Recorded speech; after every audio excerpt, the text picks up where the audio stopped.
Ngayon, sa wakas, ikakasal na ako sa lalaking pinakamamahal ko, si Chu Xinyan. Mula ngayon, ako ang magiging tanging babaeng may-ari ng Chu Group.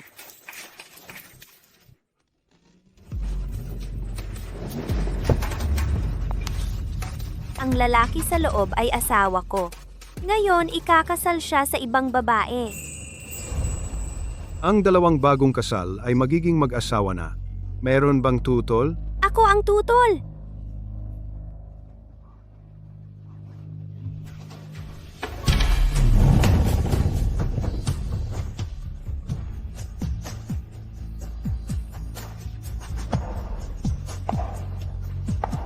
Tatlong taon na ang nakalipas.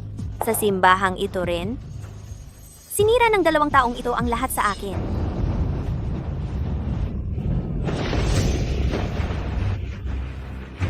Song Qingyu, huwag kang mag-aksaya ng pangarap. Hindi ka minahal ni Chu Xinyan kailanman. Sa paningin niya, panggaya ka lang. Ano ang sinasabi mo?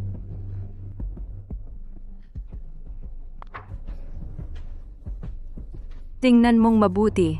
Sa lahat ng mga taon, ang tanging minamahal ni Chu Xinyan ay ang ate ko lang, si Wen Muxue.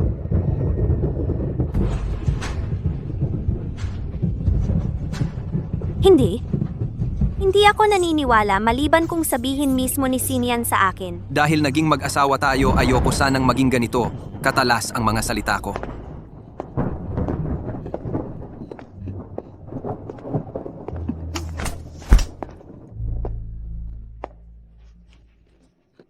Sa totoo lang, ang taong minamahal ko, si Muxue lang palagi.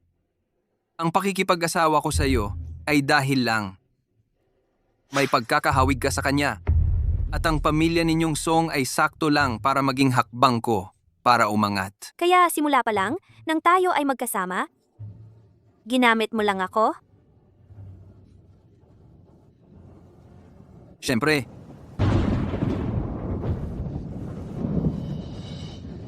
Honey, kung hindi mo maintindihan, edi doon ka sa ibaba. Mag-isip ng matagal.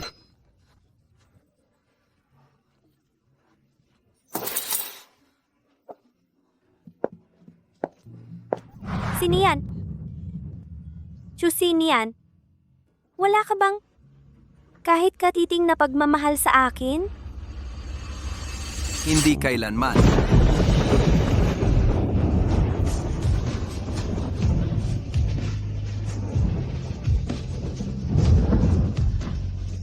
Ayon sa mga ulat, ang eres ng Song Group dahil sa labis na kalungkutan sa pagkamatay ng kanyang mga magulang sa aksidente ay nagkasakit sa kalungkutan at nagpakamatay kahapon.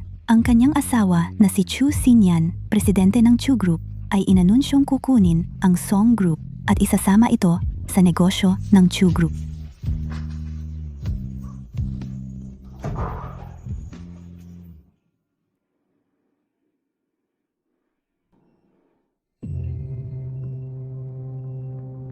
Gusto kong maging eksaktong katulad ni Wen Muxue.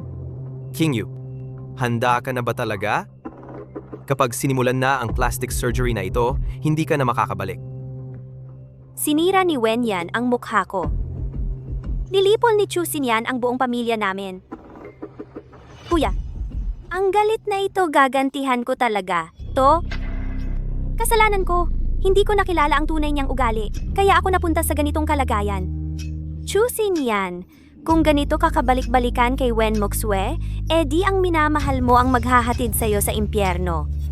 Simula ngayon, ako ay si Wen Muxue na. Chu Xinyan. Wen Yan, ako ang maghahatid sa inyo.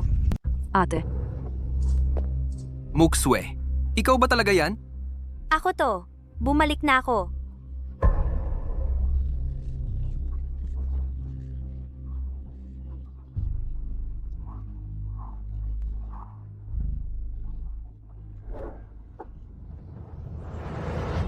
imposible.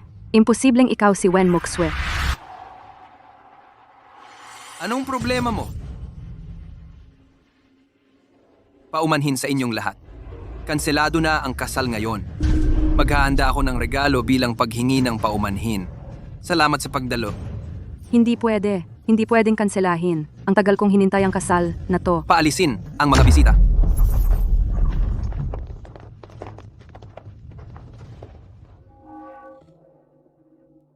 Ayan, ang tagal na nating hindi nagkita. Bakit pagbalik ko, sasaksakin mo ako? Ate mo ako. Hindi ikaw si Wen Muxue.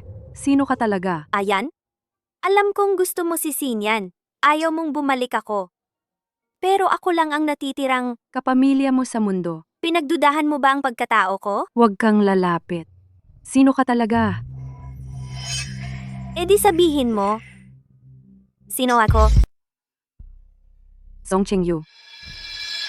Wen Yan, anong pinagsasabi mo? Sino si Song Qingyu? Wala lang. Muxue, kakabalik mo lang. Wala ka pang matitirhan, di ba? Sumama ka sa akin sa bahay. Okay lang ba?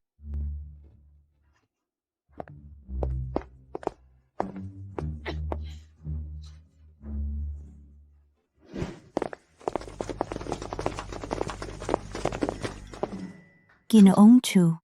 Nahanda na ba ang kwarto para kay Muxue? Ginoong Chu. Huwag po kayong magalit kung makikialam ako. Si Binibining Wen, yan po ang tunay ninyong nobya. Kung papayagan niyo pang manirahan dito si Binibining Wen Muxue, baka hindi po maganda ang sasabihin ng iba tungkol sa inyo. Bukas, huwag ka nang pumasok. Magpapalit ako ng katulong na hindi madaldal. Ginoong Chu.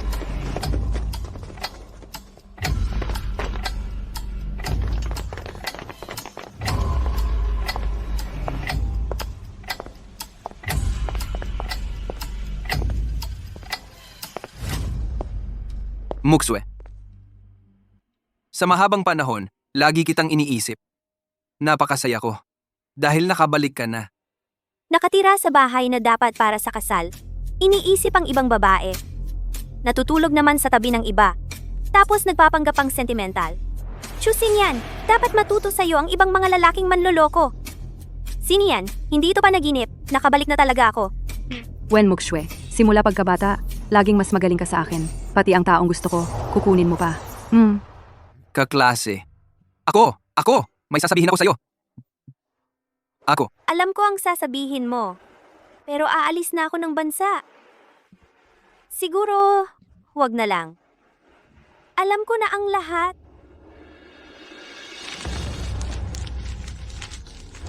Pero ngayon, nagdadalang tao na ako sa kanya. Siniyan sumasakit ang tiyan ko. Ayan, anong nangyari sa'yo? Tawagin mo ang doktor. Ayos lang. Ito lang. Malikot lang. Ang bata. Bata? Oo nga pala. Hindi mo pa alam, di ba? Dadalhin ko ang anak ni Sinyan.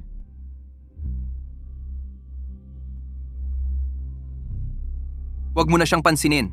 Nag-iinarte lang yan. Sinyan, paano mo nasabi yan? Siniyan, kahit papaano, buntis si Ayan ng anak mo. Inatasan kitang alagaan siya. Ganito ba ang pag-aalaga mo? Ayan, samahan na lang kita sa kwarto. Tawagin ang doktor.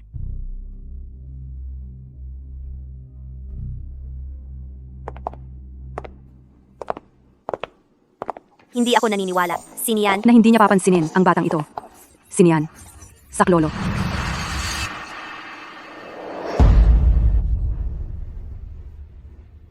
Ayan. Napakapangkaraniwan ng paraang yan. At saka, alam ko na matagal na nabuntis ka. Pero, sa tingin mo ba, talagang pakikinggan ni Chusin yan ang batang yan? Anong gagawin mo? Pustahan tayo! Pustahan natin si Chusin yan na wala siyang pakialam sa batang yan.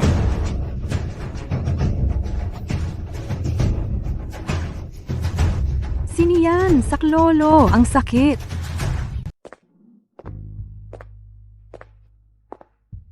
Sinyan, akala ko'y hindi na kita muling makikita. Anong nangyari?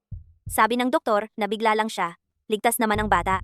Siniyan, maayos naman kaming nag-uusap ni ate, pero bigla-bigla na lang niya akong itinulak. Kasalanan ko rin. Nakatayo ako malapit sa hagdan. Siniyan. Kung ligtas naman ang bata, Huwag mo sanang sisihin si ate. Alam mong buntis ka? Bakit ka tumayo sa mataas na lugar? Pero, tinulak talaga ako ni ate. Pwede mong tingnan ang CCTV. Hindi sinasadya ni Muxue yun. At saka, hindi naman talaga kasama sa plano ko ang magkaroon ng anak. Wala na. At buhay ka naman, di ba? Natakot ka, Muxue?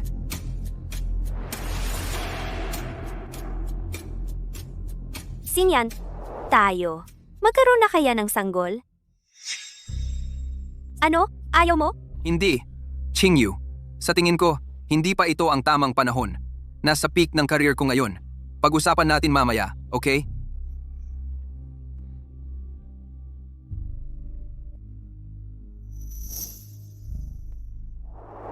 Magpahinga ka na. Chu Xinyan, ganyan ka talaga kung sa taong hindi mo mahal, no? Ano? Nanalo ako sa pustahan. Wala talagang pakialam si Chu Xinyan sa batang. Kahit wala siyang pakialam, ipagbubuntis ko pa rin ang batang ito. Wen Muxue, ngayon, hindi ko na ibibigay si Chu Xinyan sa'yo. Si? Pero paano kung malaman ni Chu Xinyan na hindi sa kanya ang batang ito? Nagbibiro lang ako. Anong kinakabahan ka? Hindi ikaw si Wen Muxue. Sino ka talaga? Yan. Anong sinasabi mo? Bakit hindi ko maintindihan? Bagamat magkamukha kayo ni Wen Muxue, pareho kayo ng mukha, pero sa ugali at kilos mo, pati na sa personalidad, magkaiba kayong dalawa. Kung ganoon, sabihin mo kay Chu, Xinyan. Tingnan natin kung maniniwala siya sa'yo. Ikaw? Hindi ako pwedeng umupo lang at maghintay.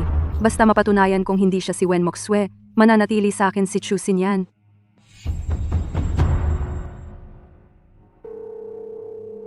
Kumusta? Xinyan, maniwala ka sa akin. Yung bumalik sa kasal, hindi talaga iyon ate ko. Wenyan, ano na naman ang ginagawa mo? Kung hindi siya si Muxue, sino pa kaya? Ate, ako. Kung ganoon, sabihin mo. Sino ako? Sa buong mundo, iisa lang ang taong kahawig ni Wen Muxue. Halos pareho sila ng itsura. At siya lang din ang pinakamalamang na magpanggap bilang si Wen Muxue. Song. Ching. Yu.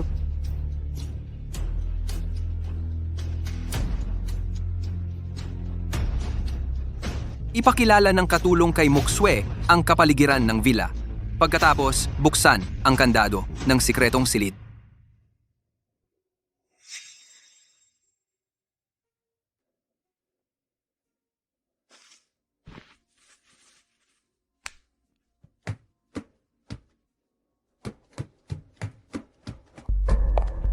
Dito ang swimming pool. Dito naman ang bar. Sa dakong loob ay ang storage room.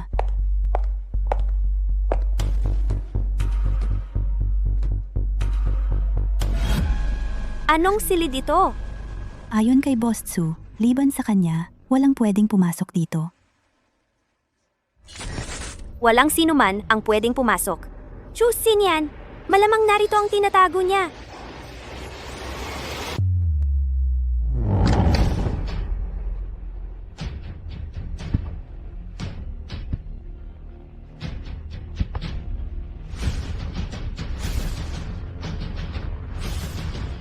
Anong ginagawa mo? Anong ginagawa mo dito? Ako? Naghanap sana ako ng CR, pero nawala ako. Ganoon ba? Alam ko, ang kwartong ito. Hindi mo pinapapasok ang kahit sino. Pero may narinig akong ingay sa loob kanina. Natakot ako baka nanakawan ka. O baka may ginawa ang mga katulong. Engot.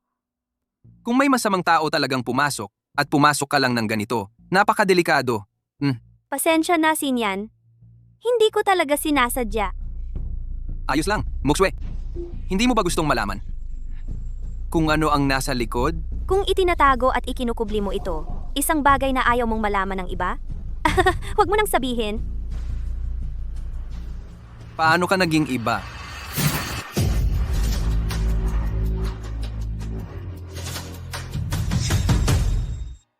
Qingyu, huwag kang matakot. Alagang ahas lang yun. Isasara ko ng maayos. Pero nakakatakot talaga siya. Xinyan, nakikiusap ako sa'yo. Pakipalis mo na siya. Xinyan, alam mo namang simula pagkabata, takot na takot si Xiaoyu sa mga ahas, butiki, at mga ganyang bagay. Masamang pangitain ang mag-alaga ng ganyan sa bahay. Itapon mo na agad yan. Huwag mo akong hawakan! Hinawakan ng kamay mo yung ahas kanina. Anong problema? Takot ka na?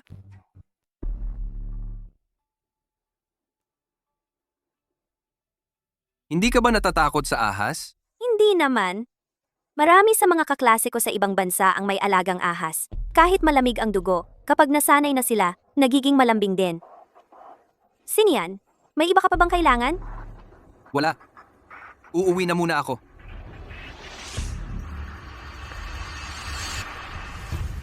Kapag ang isang babae ay gustong maghiganti, huwag mong maliitin ang kanyang determinasyon na maghiganti.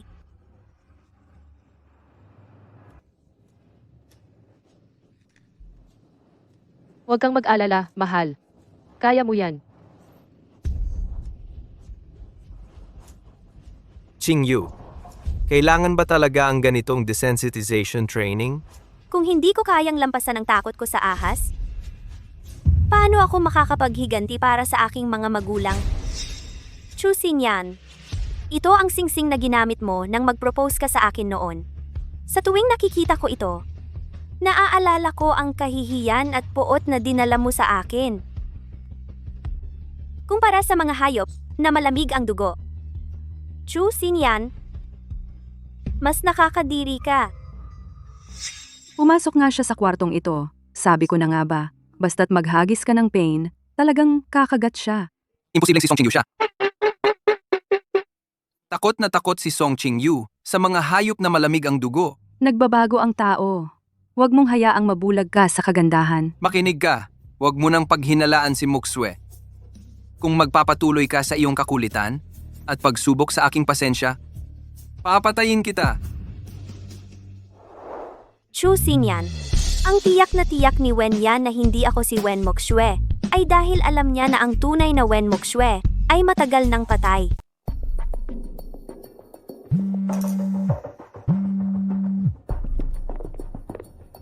Ayon sa sinabi mo, napatay na namin si Wen Moxue. Kailan namin makukuha ang huling bayad? Huwag kang mag-alala. Siyempre, hindi mawawala ang pera. Ang mukha na iyon, sa wakas, nawala na sa mundong ito. Chusin yan. Ano sa palagay mo? Kailan tayo magpapakasal? Para lang makakuha ng lalaki, handang magpapatay sa sariling kapatid. Ano sa tingin mo, kung malaman ni Chusin yan, na pinatay mo ang taong pinakamahal niya, palalampasin ba niya iyon?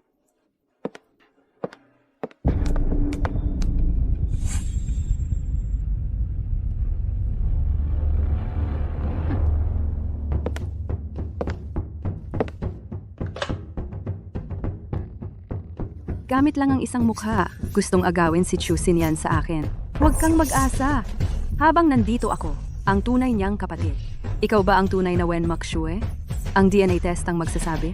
Anong ginagawa mo? Anong ginagawa mo? Ang suklay na ito ay akin. Kukunin ko ito pabalik. Suklay lang naman yan. Bigyan mo na lang kaya ako? Hindi pwede. Anong kinakabahan ka? Ang suklay na ito ay regalo sa akin ni Sinyan. Hindi ko maibibigay sa'yo. Sige na nga. Suklay lang naman.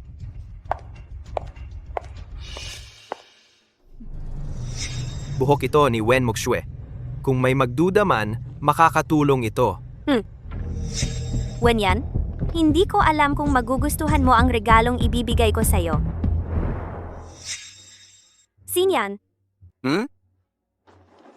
sa mga kaibigan mo, mayroon bang talagang magagaling na curator at investor? Bala kong ibalik sa bansa ang focus ng painting career ko. Matutulungan mo ba ako? Natutuwa talaga ako na lumapit ka sa akin para humingi ng tulong. Ayos! Pwede mo ba akong tulungan mag-organisa ng cocktail party para makilala sila? Sige, pagdating ng panahon, iimbitahan ko ang mga kilalang tao mula sa art at investment world na pumunta. Siguradong magiging interesado sila sa mga gawa mo. Salamat, Sinian. Kumpleto na ang mga manonood. Ang handa kong palabas ay magsisimula na rin. Miss Wen, pwede talagang gamitin ang buhok para sa DNA test para malaman kung magkapatid ba talaga kayo. At ang accuracy ay umaabot sa 90%. Kailan lalabas ang resulta? Kung walang aberya, makukuha na yan pagkatapos ng 2 araw. Pagkatapos ng 2 araw? Hindi pwede. Kailangan ko bukas na. Bukas na gabi na ang cocktail party. Kailangan kong ibunyag sa harap ng lahat ang tunay na mukha ng babaeng yon. Ms. Wen, mas komplikado talaga ang kinship test. Mukhang mahirap abutin para bukas ng gabi.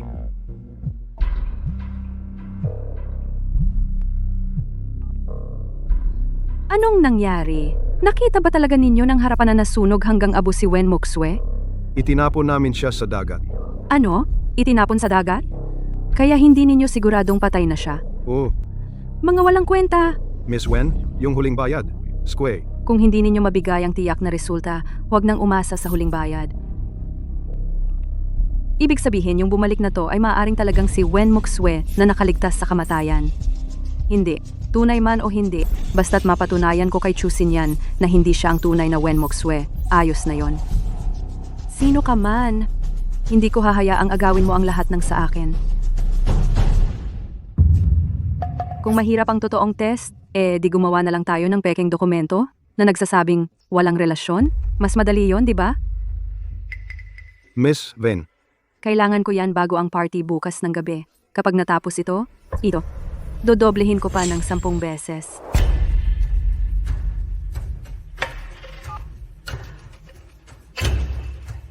Tulad ng inaasahan, nagpa-test si Wen Yan. Mukhang ang cocktail party bukas ng gabi ay tiyak na magiging magulo. Hindi ba't handang-handa na tayo sa lahat ng posibilidad?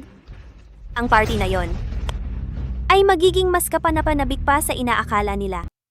Si Ji Leon, di ba? Siya ang pinakasikat na curator sa bansa. Malaking gastos ni Ji Chua.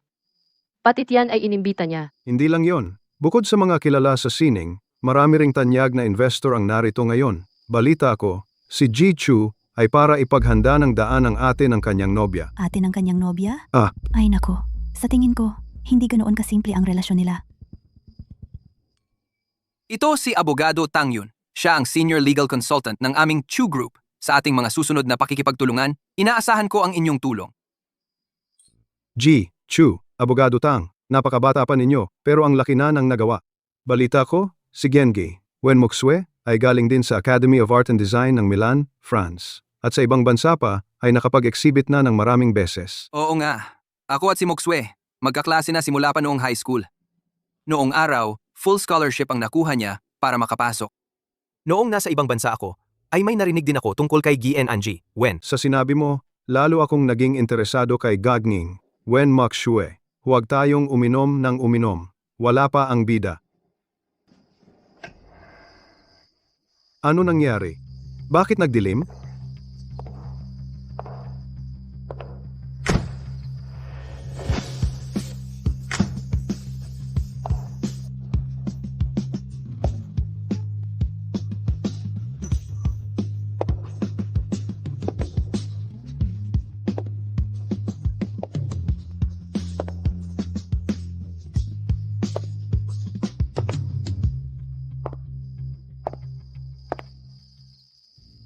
Ipapakilala ko sa inyo ng buong pagsamba, ang Academy of Art and Design ng Milan, France, kursong Pagpipinta at Disenyo.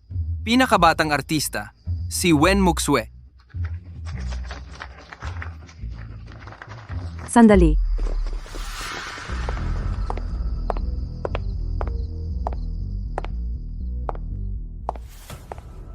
Siya, hindi siya si Wen Mokswe. Wen yan. Ano na naman yan?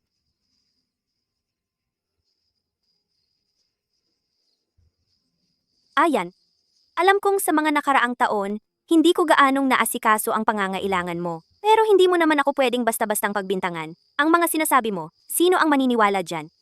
Hindi ko kailangan maniwala ang iba. Basta maniwala si Chu Xinyan, sapat na yon. Chu Xinyan, hahayaan mo bang lokohin ka hanggang sa huli ng isang impostor? Sinyan, naniniwala ka ba sa akin? Siyempre, naniwala ko. Wen yan. Kung mag-iingay ka pa, aalisin kita. Hindi ako nag-iingay. Nakuha ko ang buhok niya. Pinatest ko ang DNA para sa pagkakamag-anak. Narito ang resulta. Ayan, ikaw. Si Wen Mokswe ay tunay kong kapatid. Naniniwala ako na tama ang kutob ko. Ayan. Galit ka ba dahil bigla akong bumalik at inagaw ko ang Sinian Gege mo? Kaya ganyan ka na lang kasuklam sa akin? Pero si Sinian, hindi ka talaga niya gusto. Sumang-ayon siyang pakasalan ka dahil pinalasing mo siya at nabuntis mo siya. Sa ngayon, hindi ko nais na paghiwalayin kayo. Ah, ganoon pala nakuha ni Wenyan ang bata. Ang cute naman. Tumahimik ka. Sinian, narito ang ebidensya. Makikita mo kapag tiningnan mo. Totoo lahat ng sinasabi ko. Kahit tunay kang Wen Moksue man o hindi, gagawin ko ang lahat para talunin ka. Sandali lang. Sino ang nakakaalam? Wala ka bang ginawang kalokohan sa report ng appraisal?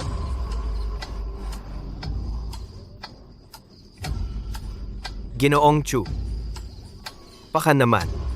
Hayaan mo na lang akong ang magbukas. Siya na nga. Mas nararapat nga na si Atitang ang magbukas nito.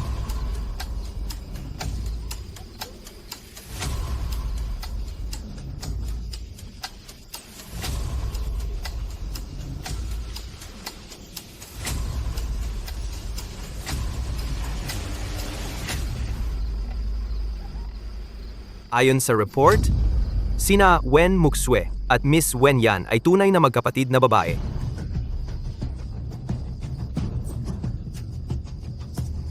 Paano nangyari yon? Pero alam ko. Kayong dalawa, magkasabwat kayo. Ayan! Ikaw ang kumuha ng report. Si Atitang at ako, ngayon lang kami nagkita. Walang may alam na gagawin mo ito. Bakit kami pa rin ang pinaghihinalaan mo? Tama na, Wenyan. Hindi ka ba nahihiya? Ayan! Maraming mga iginagalang na nakatatanda ang narito ngayon. Sinasadya mo bang ipahiya ako? Natatakot ako baka dayain niya ang report. Malaki kasi ang banta ko sa kanya. Huwag kang mag-alala. Bantayan ko siya palagi, bilang panghuling siguro.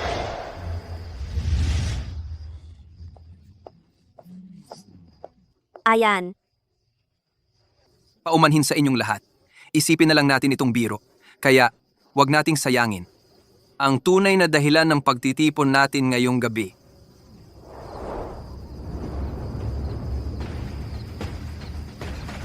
Wenyan, tapos na ang iyong pagkakataon.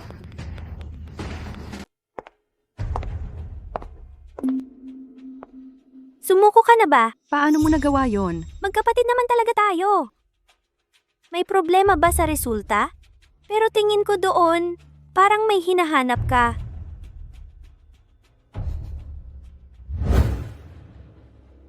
Ang lalaking ito, ang tunay na ama ng dinadala ni Wenyan. Pero dahil hindi nagkasundo sa pera, ilang beses na niyang ginulo si Wenyan. Ito ang 1 milyon na hinihingi mo. Binabalaan kita. Ito na ang huli. Walang problema, Miss Wen. Kung malungkot ka, tandaan, hanapin mo lang ako. Huwag mo akong hawakan. Wenyan, pinaghirapan mong painumin ng gamot at patulugin si Chu Xinyan, pero hindi ka nabuntis ng anak niya. Para lang mapakasalan siya, naglakas loob ka pang humiga sa kama ng ibang lalaki. Nagpabuntis ka sa iba. Ano kaya ang magiging reaksyon ni Chu Xinyan kung malaman niya ang lahat? Ang saya-saya siguro noon. Miss Wen, punta muna kami doon. Kumusta na siya? Nag-aarteng bata lang si Ayan. Pasensya na kayong lahat, nakakahiya sa inyo. Ipapakilala ko ang aking mga likha. Ginoong Lee, ang nasa likuran ninyo, nagwagi ito ng premyo sa Italy noon.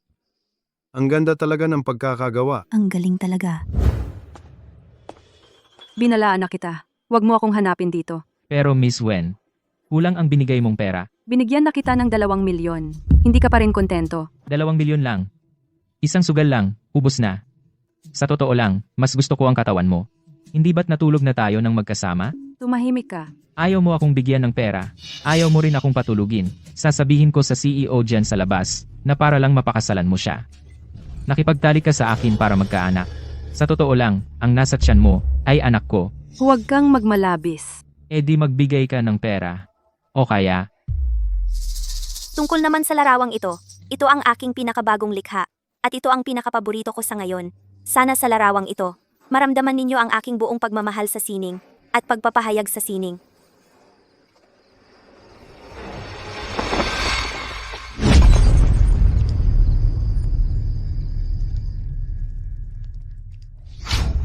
May pinatay. May pinatay. Anong nangyayari?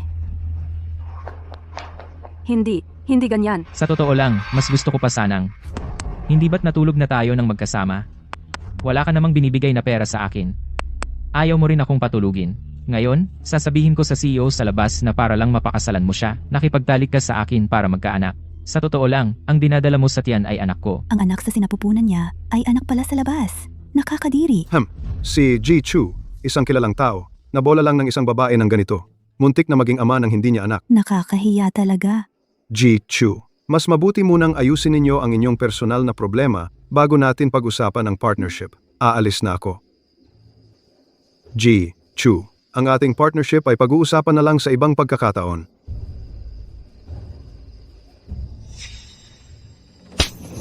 Wenyan! Gusto mong makuha si Chu Xinyan, pero gagawin kong magmukha kang katawa-tawa sa harap niya. Bitawan mo ako. Gusto mo bang kumita ng mas malaki mula sa babaeng iyon? Wah. Tutulungan kita. Tutulungan kita. Hindi sapat na alam mo lang kung saan siya nakatira. Kailangan mong maghintay sa isang sitwasyon kung saan wala na siyang takasan para mas marami kang makuha. Kailan ba yan? Huwag kang mag-alala. Ipapaalam ko sa iyo. Ano ba talaga ang motibo mo sa pagtulong sa akin? Huwag mo nang alamin yan. Ang kailangan mo lang malaman, hindi lang mas marami ang makukuha mo, kundi makakasingil ka pa sa kanya. Bakit hindi pa?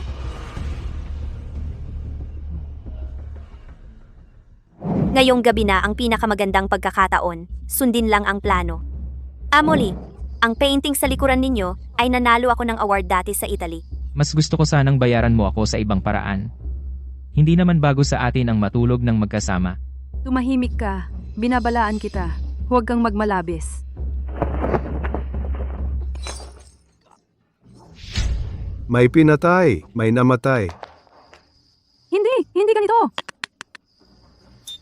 Para mapakasalan mo siya, nakipagtalik ka sa akin para magkaanak. Wenyan, nakakadiri ka talaga. Simula pa lang ito ng lahat. Ang palabas ng pag-aawayan ninyong mga asong ito, ang unang regalo ko sa inyo.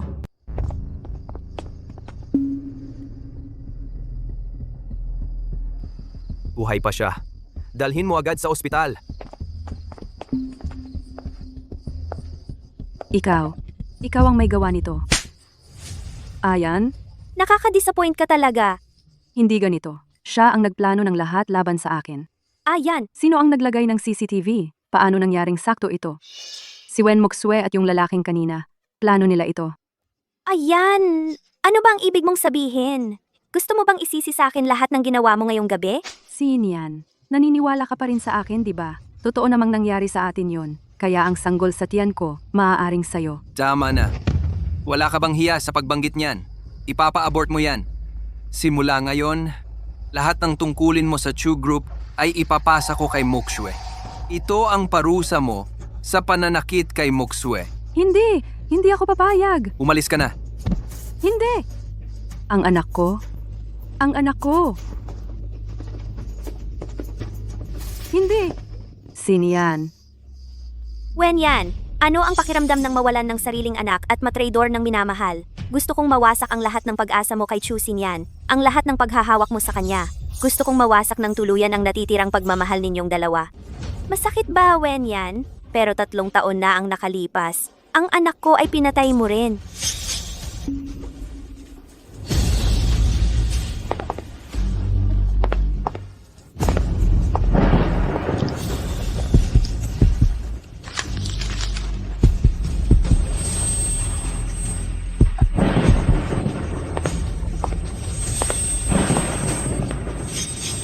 Wen Moksue, mula noong bata ako, lahat ng gusto ko ay inaagaw mo. Ngayon, para makuha mo si Chu Xinyan, gumamit ka pa ng ganitong karumal-dumal na paraan para dayain ako.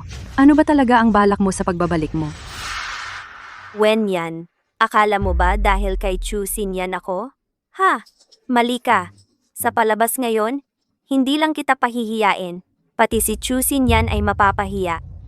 Ikaw ang bida ngayon. Sa susunod siya naman. Lahat ng mga taksil sa akin at mga nanakit sa akin ay magbabayad. Taksil? Tungkol ba yan sa pagpapatumba ko sa kanya at pagpipilit kay Chu Xinyan na pakasalan ako? Oo nga pala. May isang bagay na dapat mong malaman. Ano? Tiningnan ko ang prenatal records mo. Nakuha ko ang DNA ng sanggol sa tiyan mo at palihim na ipinatest kay Chu Xinyan para sa paternity para tuluyan kang mawalan ng pag-asa. Alam mo ba kung ano ang nalaman ko? Hindi ko inakala na ang sanggol sa tiyan mo ay talagang anak ni Chu Xinyan. Paano? Paano nangyari yun? Lahat ng pagsisikap mo at pagpapakumbaba mo sa pagpaplano ay ikaw ang naghasik ng hangin, ikaw ang aanihin ng bagyo. Wenyan, karapat dapat ka talaga. Ha? Papatayin kita. Gusto mo akong patayin? Matagal nang wala ang pagkakataong iyan para sa'yo.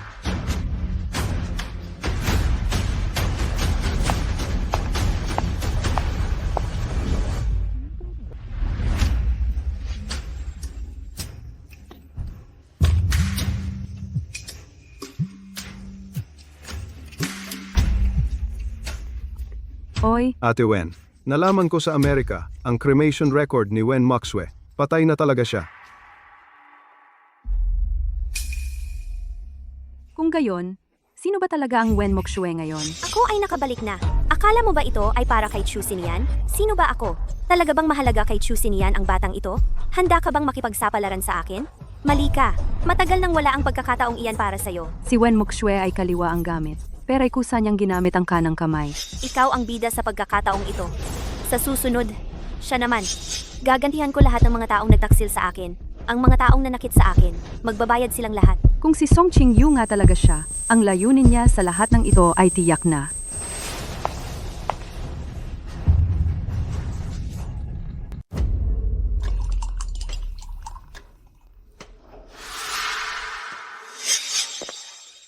Sinian, kumain ka muna ng almusal bago umalis. Hindi ba't sinabi kong allergic ako sa gatas? Magkakaroon ba ng pantal? Alam ko, akin ang gatas. Para sa iyo ang juice.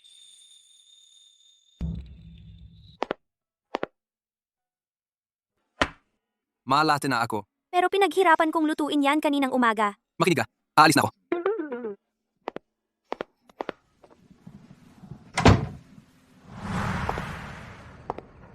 Ayon sa kasabihan, kung gusto mong mahuli ang puso ng isang lalaki, kailangan mong mahuli ang sikmura niya.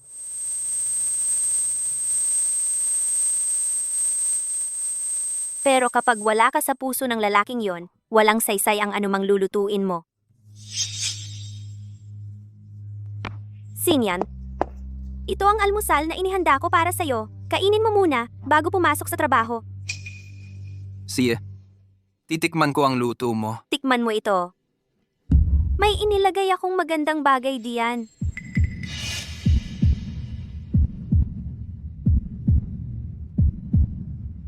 Huwag mong inumin.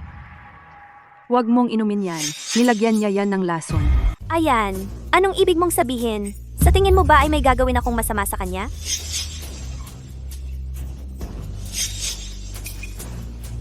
Kuya Sinyan, nakita ko mismo. May inilagay siya sa loob. Paano kung lason iyon? Ayan, paano mo naiisip na gagawin ko iyon? Tama na, Wenyan. Tama na ang kalokohan mo. Simula nang bumalik si Mu Ixue, palagi mo na lang siyang pinaghihinalaan. Wenyan, may tinatago ka bang bagay sa akin? Wala. Nakita ko talaga ng sarili kong mata. Naglagay siya ng puting pulbos doon.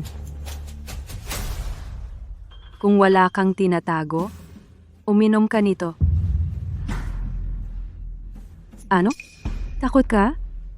Kahit hindi ka naglagay ng lason, ang tunay na Wen Mu Hexue ay malubhang allergy sa gatas mula pagkabata, pero si Song Qingyu, hindi. Sige, iinumin ko ito para makita mo. Mu Ixue. Naniniwala ako sa'yo. Hindi mo kailangang uminom. Hindi ako iinom. Paano ko mapatutunayang malinis ang konsensya ko?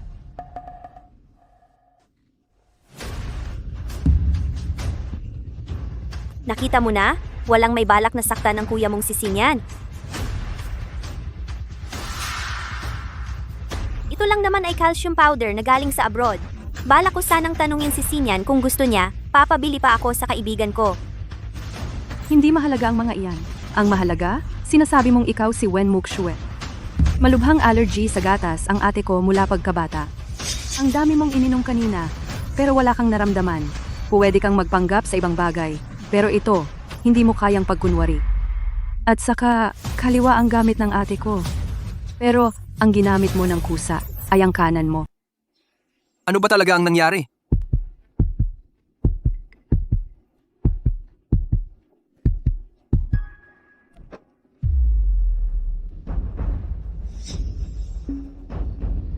Aling Wang, kunin mo agad ang gamot sa allergy.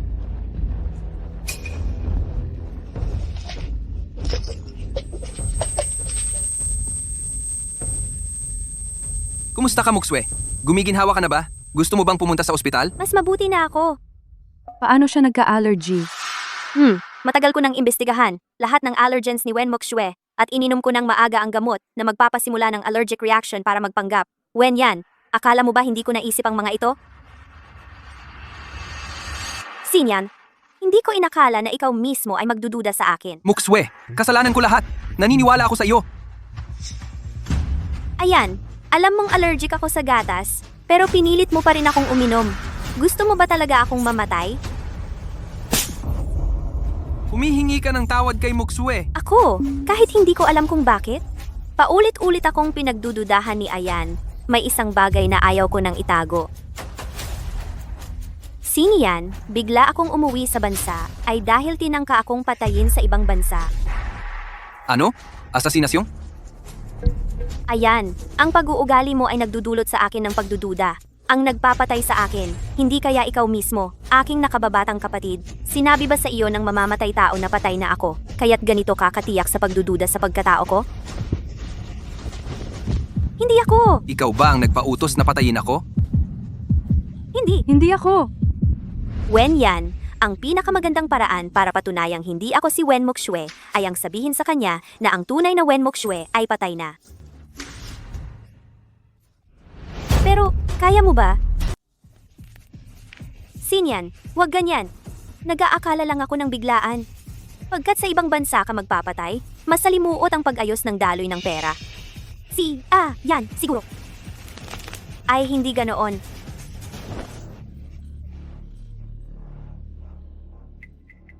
Ibigay mo ang cellphone mo. Anong gagawin mo? Titingnan ko ang bank records mo para makita kung may problema. Patay na talaga siya. Hindi.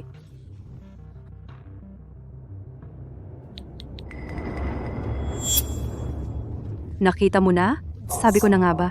Walang problema sa records ko. Kuya Sinyan, paano mo naisip na ako ang magpapatay sa sarili kong kapatid? Marunong magtanggal ng record ng krimen, hindi naman pala tanga. Sige na, Sinian. Nagkamali lang ako. Napaaga lang. Naniniwala akong hindi gagawa ng ganyan si Ayan. Umalis ka. Umalis ka na ngayon din.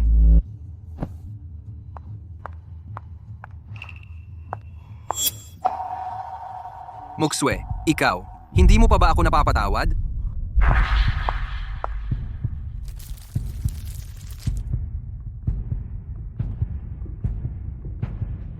Inumin mo itong gatas.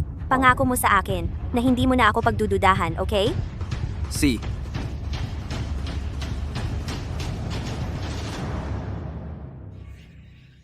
Sabi nila, ang pag-ibig ay palaging pakiramdam ng pagkukulang.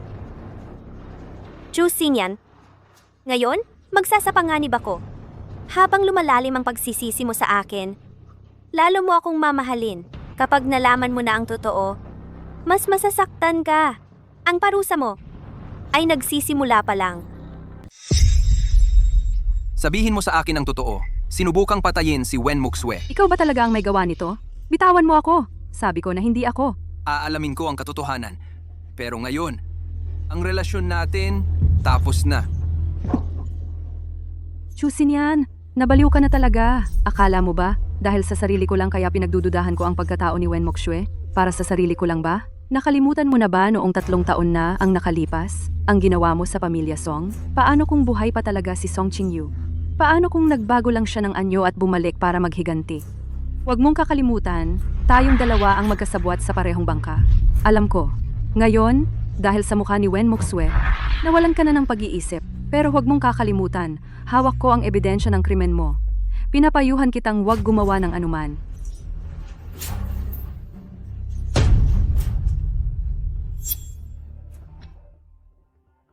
Mukhang galit na si Wen Yan. Kailangan mong maging maingat sa lahat ng bagay. Ang pagpapagalit sa kanya ang talagang layunin ko. Sa totoo lang, si Wen Yan ay wala lang isang sandata sa kamay ni Chu Xinyan. Ngayon, handa nang lumaya ang sandatang ito mula sa kontrol ni Chu Xinyan. Hindi ako ang dapat matakot. siya. Sa susunod, malapit ng kagatin ni Wenyan si Chu Xinyan. Ire-report ko si Chu Xinyan. Miss Wenyan, may isang bagay na gusto kong sabihin kahit na medyo pakialamera. Alam mo namang abogado ako ng Chu Group at nagtatrabaho para kay Ginoong Chu. Bakit lalapit ka pa sa akin? Sinadya ko yan. Gusto kong malaman niya na ito ay isang babala sa kanya. Miss Wenyan, ano ba talaga ang gusto mo? Ang sasabihin ko sa'yo, lahat ng meron si Chu Xinyan ngayon ay nakuha niya sa hindi tamang paraan at nasa akin ang lahat ng ebidensya ng kanyang krimen. Pwede bang tingnan ko muna? Hindi na kailangan. Kailangan mo lang sabihin sa kanya ang isang bagay. Ano yon? Sabihin mo sa kanya, alam ko kung saan niya itinatago ang kanyang sikreto. Makalipas ang isang oras, hihintayin ko siya doon. Tama ang hinala ko. Mas maaga pa sa inaasahan natin ang oras na hindi makapagpigil si Wenyan. Naipaabot ko na kay Chu Xinyan ang sinabi ni Wenyan. Gusto ba nating puntahan kung ano ang sikreto ni Chu Xinyan?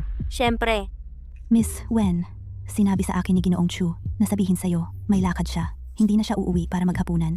si, alam na. Xinyan. Tumingin ka. Nakahilig ang kurbata mo. Maaga kang umuwi. Dian, 87, Kalsada Pingyuan. Tingnan natin.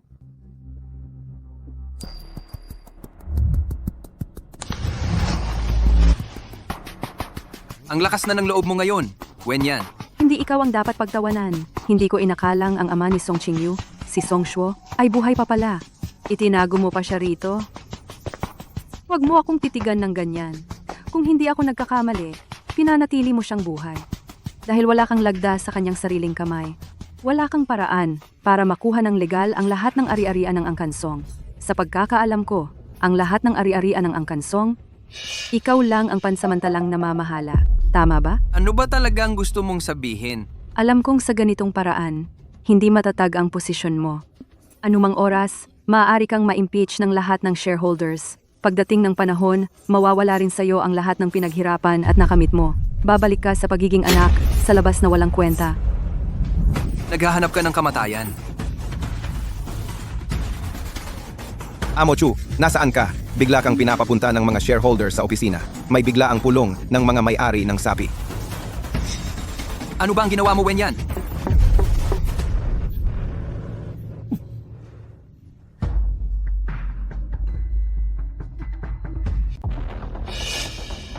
Sayang, hindi alam ang sinasabi sa loob. Kung alam ko sana, maghanda ng eavesdropping device tracker. Ano ang maaaring itago sa ospital? Tiyak na isang taong malapit na mamatay. Paano? Dahil itinago sa ospital, ibig sabihin, kailangan ni Chu Xinyan na buhay ang taong ito. Kung gusto naming guluhin ang kanyang pag-iisip, may isang pinakasimpleng paraan. Inaasahan ko na ang pagtawag sa akin dito ngayon ay may mahalagang dahilan. Kung walang importante, huwag nating sayangin ang oras. Sandali, Boss Chu.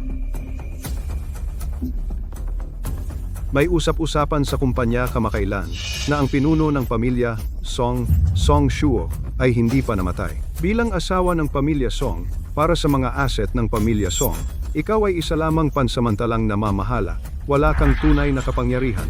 Chu Xinyan, ikaw ay isang anak sa labas lamang. Ang pamilya Chu ay ipinapasa sa iyo na hindi tama at hindi nararapat. Kung hindi dahil sa pagkasunod-sunod na pagkamatay ng matandang pinuno at mga anak, ang pamilya Chu ay hindi mapapasa sa iyo. Chu Xinyan, ikaw ba ay patuloy na nagsisinungaling sa amin? Kung ganoon ang iniisip ninyo, wala akong magagawa. Uulitin ko, ang pagmamana ko sa pamilya Chu ay tama at nararapat. At patay na talaga si Song Shuo. Ang mga bagay sa aking kamay, walang kahit isang sentimo ay peke. Kung hindi kayo naniniwala, mag-imbestiga kayo. Mayroon pa bang pagtutol? Tapos ang meeting? Inutusan ko kang bantayan ng Song Shuo. Ganto ang pagbantay mo? Song Shuo, hindi na dapat panatilihin. Hepe Chu, ibig niyo bang sabihin? Kung nakita ni Wenyan ang posisyon na iyon, Ang mga stockholder na gustong-gusto akong mapalitan ay makakakita rin nito. Ngayon, imposible nang mana ng legal ang yaman ng pamilya Song. Imposible na, maliban na lang kung patayin si Song Shuo.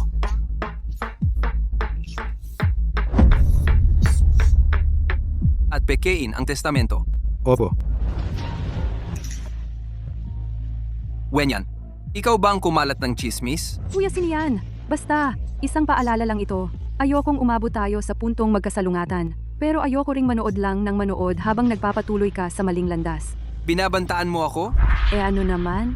Hindi ka ba natatakot na mauna akong puksain ng banta? Kuya Sinian, dapat tayong dalawa ang magtiwala sa isa't isa. Sa ganitong paraan lang nating mailantad ang tunay na mukha ng babaeng ito. Huwag mong sasabihin yan kay Mukswe. Kung ganoon, hintayin mong laruin ka hanggang mamatay ng pekeng Wen Moksue na iyan. Wenyan, Oo nga pala, paalala lang. Hulaan mo kung saan ko siya nakita ngayon. anong ibig mong sabihin? Itong Wen Moksue na ito. Mukhang hindi siya kasing dalisay ng iniisip mo.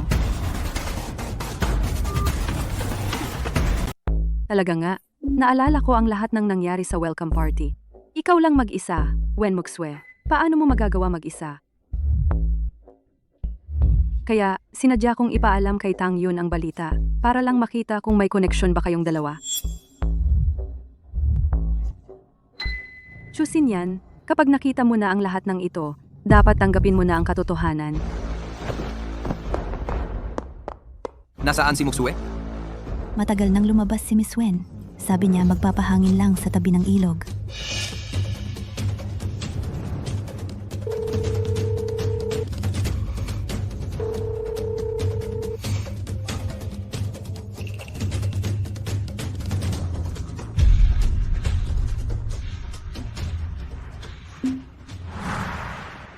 Nakalagay ang pangalan mo sa singsing na ito. Ito ang simbolo ng natatanging pagmamahalan natin. Pakakasalan mo ba ako? King Yu.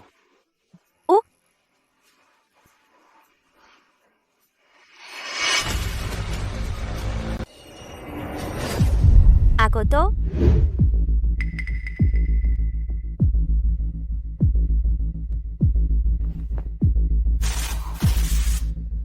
Song Qingyu.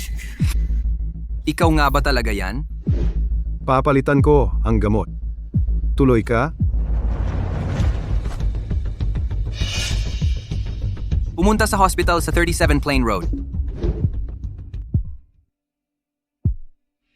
Kahit hindi natin alam kung sino ang itinatago sa ospital, pero dahil si Chu Xinyan ay siguradong pinapanatiling buhay ang taong ito, kung gusto nating guluhin siya, patayin na lang natin ang taong ito. Ituring na lang natin ito bilang aksidente sa medisina. Naniniwala akong hindi siya maglalakas loob na magsalita si Chu Xinyan.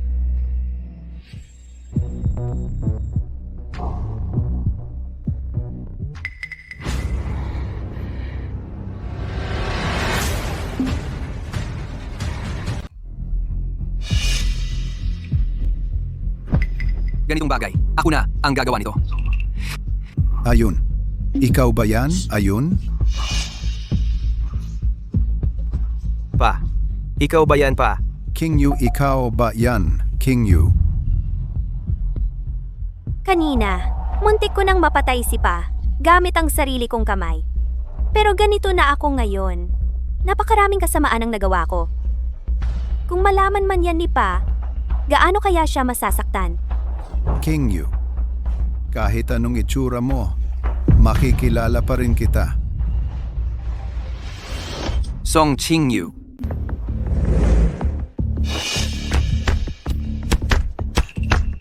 Song Qingyu. Akala ko ba patay ka na talaga? Palagi ka palang nagsisinungaling sa akin. Sinian, ano ang ibig mong sabihin? Sino si Song Qingyu?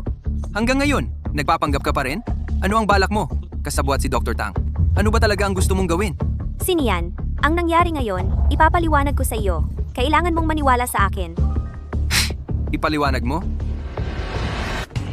Paano mo ito ipapaliwanag? Sabihin mo, hindi ba ito ang dapat mong ipaliwanag?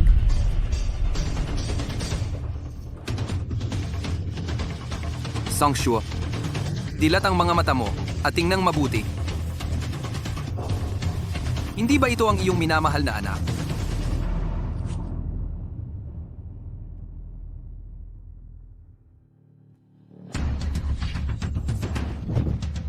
Tingnan mo, hindi niya talaga ako kilala. Huwag mong isiping hindi ko alam. Hindi siya nagsasalita para protektahan ka. Kung magpapatuloy ka sa pagpapaliban, huwag kang magalit kung gagawin ko ang lahat. Bantayan ninyo si Tang Yun. Ano ang gagawin mo kay Ching Yu? Bitawan mo ako! Imbestigahan ninyo ang pinagmulan ni Tang Yun, pati na ang lahat ng impormasyon tungkol kay Wen Moxue.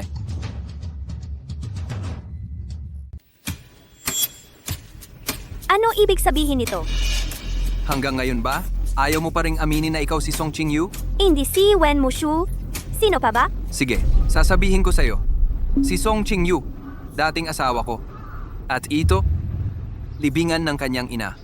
Ang buong pamilya nila, ang mga Song, sakim at walang pagsisisi. Akala nila, dahil ako ay anak ng pinakamayamang pamilyang Chu, pinilit nila ang anak nilang babae na lumapit at magpakilala sa akin, magpakasal, para umasa sa akin at umangat ang buong angkan nila para magtamasa ng kayamanan at karangyaan. Pero sila, mula simula hanggang katapusan, itinuring nila akong anak sa labas. Walang karapatan, walang katwiran.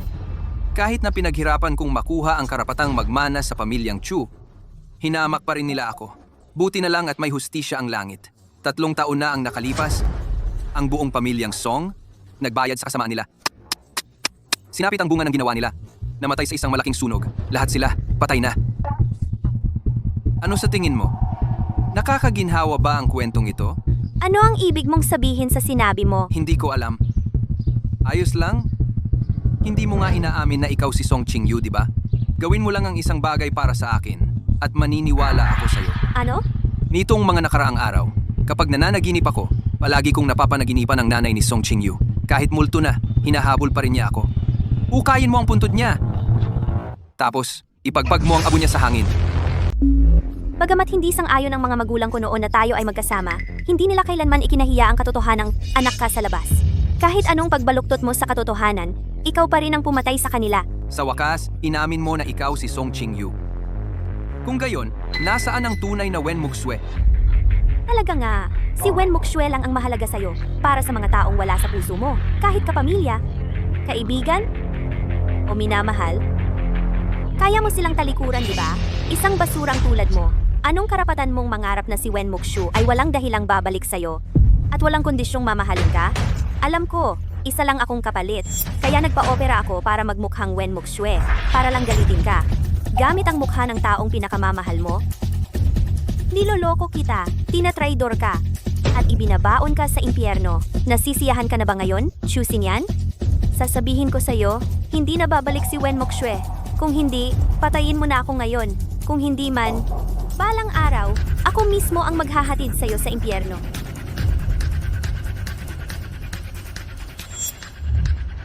Bilis, kuya! Sagutin mo ang tawag.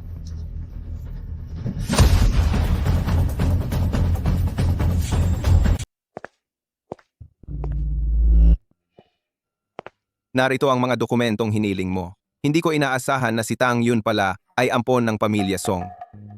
Ampon? Imposible. Hindi ko siya nakita sa bahay ng mga Song. Si Tang Yun na ito, git. Ampon na ng mag-asawang Song noong 7 taong gulang pa lang siya. Maaga siyang nag-abroad. Doon na siya tumira. Kung gayon, bakit hindi siya umuwi nang ikasal si Song Ching Yu? Ayon sa sabi-sabi, dahil si Tang Yun ay labis na tumutol sa kasal na ito. Nooy nag-away sila ng malala ni Song Ching Yu. At saka, pinagbawalan ni Tang Yun si Song Ching Yu na banggitin ka sa harap niya. Tungkol naman kay Wen Moxue, patay na siya. Ang salarin, halos sigurado na ay si Wen yan. Mabuti. Kaya, ang Wen Moxue na ito ngayon, ano ba talaga ang nangyari? Bumalik siya. Si Song Ching Yu. Nagpa-plastic surgery siya. Para mukhang si Wen Moxue. Bumalik siya para maghiganti sa akin. King Yu? Hindi ba siya namatay sa aksidente sa sunog 3 taon na ang nakalipas? Aksidente? Iyon ang ipinalabas kong dahilan. Chu Xinyan, ano ba talaga ang nangyari 3 taon na ang nakalipas? 3 taon na ang nakalipas. Sabihin mo, kung ganito siya kagsikap para bumalik sa tabi ko, dapat ko bang wag siyang hayaang umalis? Chu Xinyan, nasaan ang tatay ko at si Ching Yu?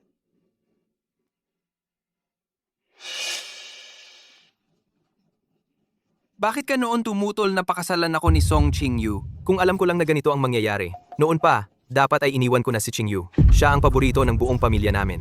Bakit naging ganoon na lang siya pagkatapos niyang umibig sa'yo? Naging napakaingat niya.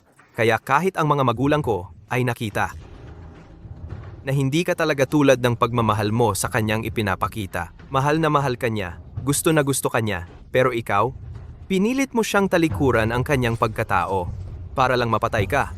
Chusin yan, wala kang kahit katiting na pagmamahal na ibinigay sa kanya. Meron. Chusin yan, wala kang karapatang sabihin yan. Akala mo ba mahal na mahal mo si Wen Moxue? Pero hindi mo nakita na ang Wen Moxue na nasa tabi mo ay peke. Wala kang karapatang magmahal ng sinuman. At hindi ka rin karapat-dapat sa pagmamahal ng sinuman. Kung kaya mo, patayin mo ako. Akala mo ba? Hindi ko kaya? Chusin yan, magising ka! Kulang pa ba ang dugo na dumikit sa mga kamay mo? Ginoong Chu. Hindi ba't sinabi kong hanapin mo si Song Ching-yu? Ginoong Chu. Nawawala siya?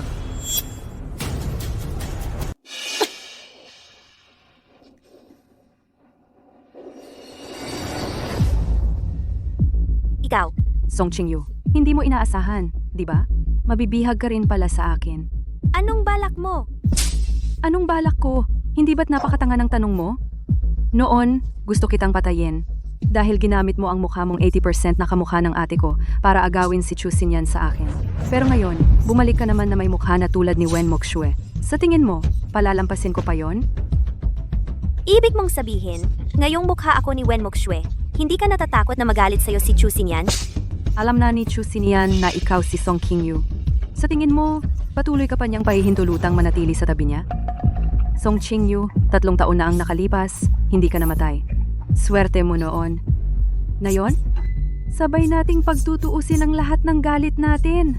Song Qingyu, ang sakit na nararanasan mo ngayon, wala yun kumpara sa dinanas ko. Alam mo ba kung gaano kasakit ng magtapat ng pag-ibig si Chu Xinyan sa ate ko? Gaano kasakit sa puso ko? Alam mo ba? Kung gaano kasakit ng pakasalan ka ni Chu Xinyan, gaano kasakit sa puso ko? Alam mo ba kung gaano ako nagdalamhati nang mawala ang anak namin ni Xinyan? Gaano kita kinamumuhian? Kasalanan mo rin yan. Kahit patayin mo ako, wala nang ganitong mukha sa mundo. Hindi ka pa rin magugustuhan ni Chu Xinyan. Hinding-hindi. Hinding-hindi. Hinding-hindi mo makukuha ang puso niya. Huwag mong sabihin yan. Basta wala ka, sa akin pa rin si Xinyan. Sa akin lang siya dapat.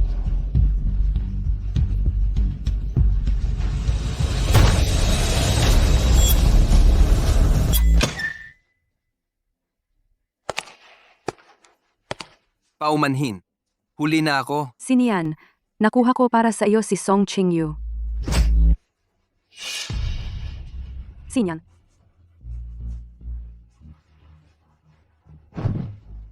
Chu Xinyan, anong ginagawa mo? Kung may mangyaring ganito ulit sa hinaharap, papatayin kita ng direkta. Ah,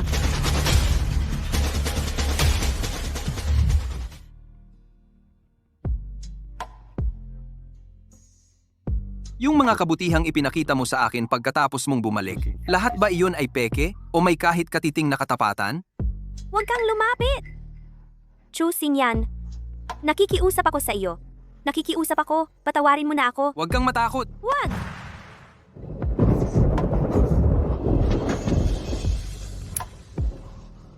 Ayos ka lang?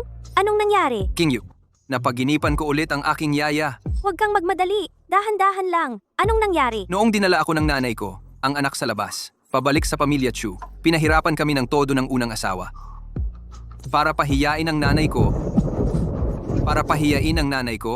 sa isang maulap at kulog na araw, na tulad nito, walang awang binugbog. Ang aking yaya hanggang sa mamatay. Qingyu, ang walang kwenta ko. Huwag kang matakot. Huwag kang matakot. Nandito na ako ngayon. Qingyu, huli ko nang naunawaan ang lahat. Ikaw lang ang tunay na mabait sa akin, ang tunay na nagmamahal sa akin. pakiusap, gumising ka na. Kahit na galit ka pa sa akin, hindi na kita sasaktan pa. Nagising ka na rin. Sino ka? Anong sinabi mo? Di mo na ko kilala? Ang sakit, tinatamaan mo ko. Sino ka? Talagang hindi ko alam. Paano nangyari yun? Paano mo ko makakalimutan? Anong ginagawa mo? Umalis ka! Song Ching-yu, ang pangit ng pag-arte mo. Akala mo maloloko mo ko? Sino si Song Ching-yu? Ikaw.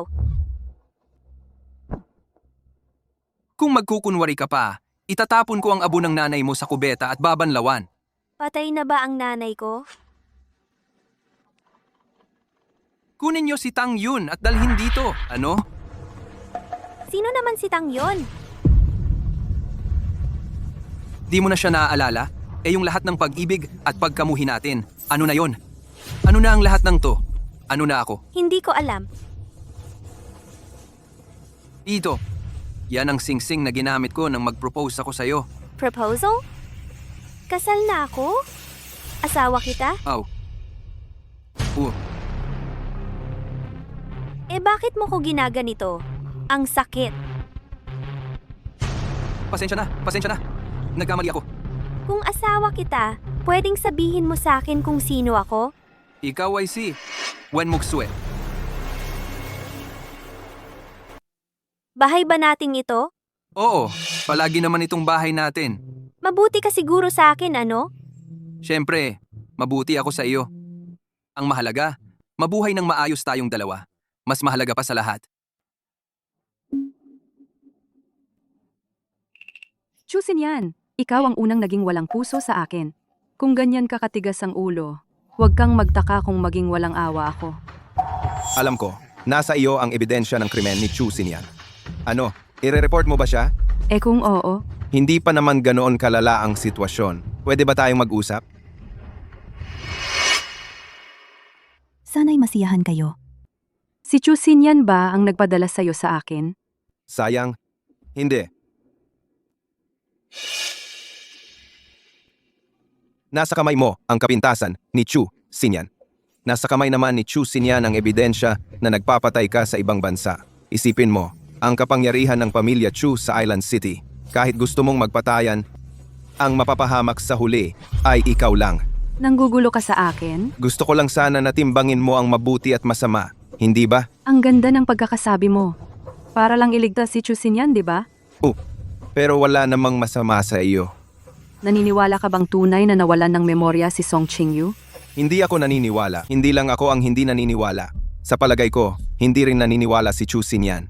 Pero sa ngayon, wala siyang magawa kundi pilitin ang sarili na maniwala. Dahil ngayon, desperado siyang kailangan ng sandigan ng damdamin para maibsan ang sugatang puso mula sa paulit-ulit na panloloko. Pinanatili niya si Song Ching-yu sa tabi niya, parang may dinamita siyang dala-dala.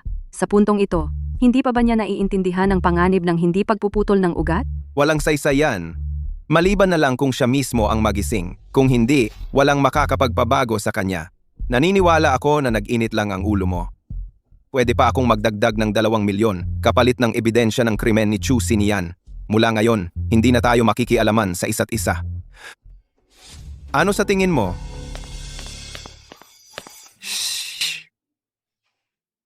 Ang ebidensya ng krimen mo, nakuha ko kay Wen Yan. Chu Xinyan, ano ba talaga ang nasa isip mo? Balak mo bang lokohin si Song Ching-yu ng tuluyan hanggang sa huling hininga? Sana nga ay magtagal ang panlolokong ito. Chu Xinyan, matagal na tayong magkapatid. Alam ko kung ano ang iniisip mo. Pero kung sakaling maalala ni Song Ching-yu ang lahat, paano mo haharapin siya? Kung sakaling umalis siya sa'yo, ano ang magagawa mo? Pero, Zuo Yao, gusto ko lang ng isang tao na laging nasa tabi ko. Mali ba yon?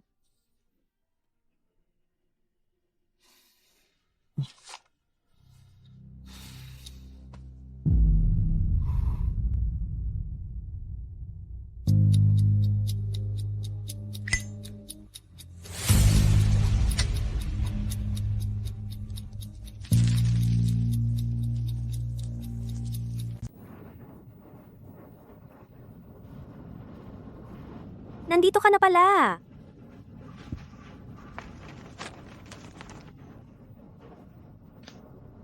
Anong nangyari sa kamay mo?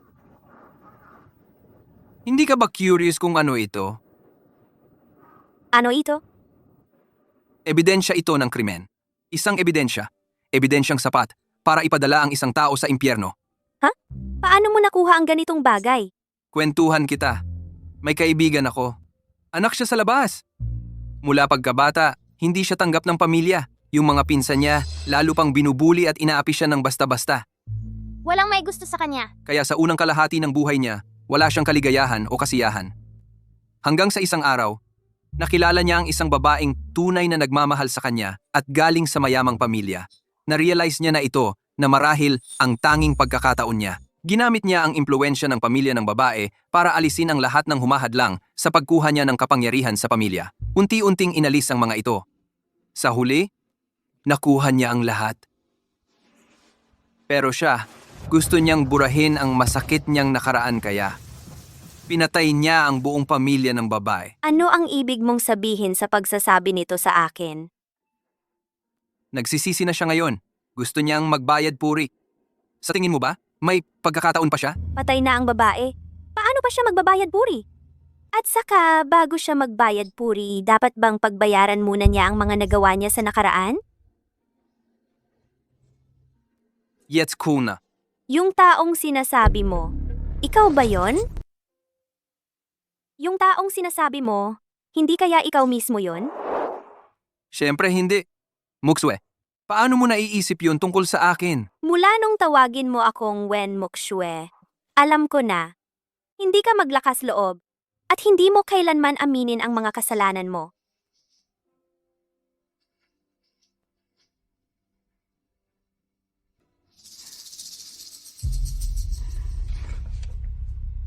Chu Xinyan, hindi ka makakatakas ngayon. Song Qingyu, hindi ka makakatakas ngayon. Hindi ako nagkakamali. Totoo nga, hindi ka nawalan ng memorya. Xinyan, nagtataka lang ako. Ganoon ba?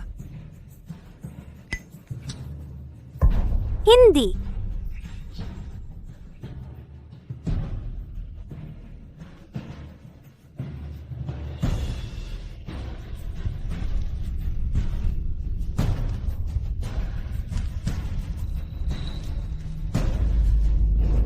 Wag! Bitawan mo ako! Bitawan mo ako, gago. Tama ka. Oo, gago ako. Anong magagawa mo? Ngayon, akin ka na. Ngayon. Parusa ito sa pagloloko mo sa akin.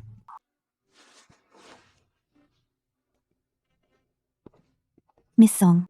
Miss Song, handa na ang almusal. Umalis ka! Umalis ka nga? Lumabas ka na? Opo. Kumain ka naman?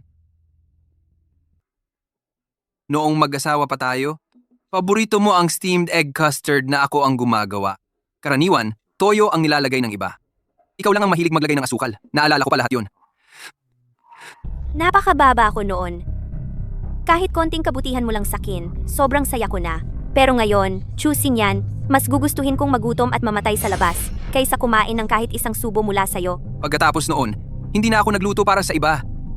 Tikman mo, nabawasan ba ang galing ko?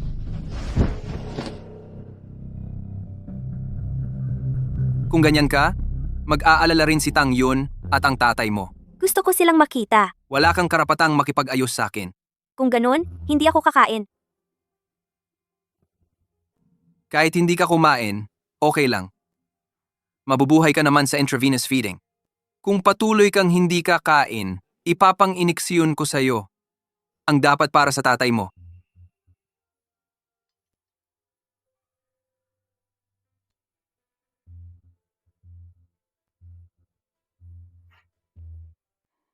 King Yu, pakasal na tayo. Mauna ka na muna. Ako na lang ang mag-aayos dito. Sige po. Song Qingyu, 2 beses ka lang magsusuot ng wedding gown sa buhay mo. Sa iisang gago ka pa napunta. Nakakalungkot at nakakatawa talaga. Kuya? Kuya, miss na kita. Kumusta? May ginawa ba sila sa'yo?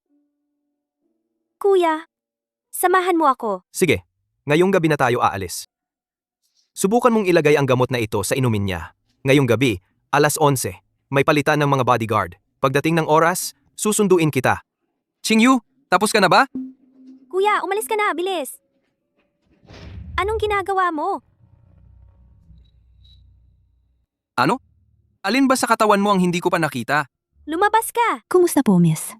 Ito po ay high-end version na suot ng mga artista. Bagay na bagay po sa inyo. Ang mga wedding gown sa tindahan ninyo, napakamahal siguro lahat, no? Miss, ang mga gown po dito ay kapareho ng sa mga artista, custom-made.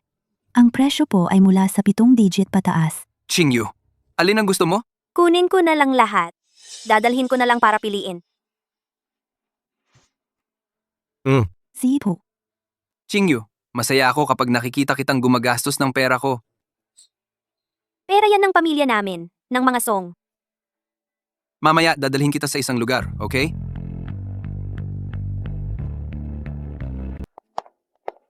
Chusin yan, bakit mo ako dinala rito sa eskwelahan? Naaalala mo pa ba itong lugar na ito? Dito kita niligawan noon. Sa tingin ko, hindi dapat mawala ang seremonya ng pagliligaw. At sa pag-iisip-isip, dito pa rin ang pinakaangkop. Tingnan ninyo. May nagliligawan. Ang romantic naman. Ano man ang nangyari pagkatapos. Kahit papaano, sa sandaling iyon ng pagliligaw, tapat ang puso ko noon. Ano pa bang silbi ng pagsasabi ng mga yan ngayon? Qingyu, hindi na kita ituturing na si Wen Moxue. Ikaw ay ikaw. Basta't gusto mong manatili ng maayos sa tabi ko, bigyan mo ako ng pagkakataong magbayad sala. Mabuhay tayo ng maayos, okay ba? Qingyu, pakasal ka sa akin. Chusin yan. Bakit kapag gusto mong magsimula ulit, magsisimula na lang ulit tayo? Ganoon na lang ba yon? Ang lahat ng nangyari noon, paano mabubura ng basta-basta? Pakasal ka sa akin, okay ba? Okay, pumapayag ako.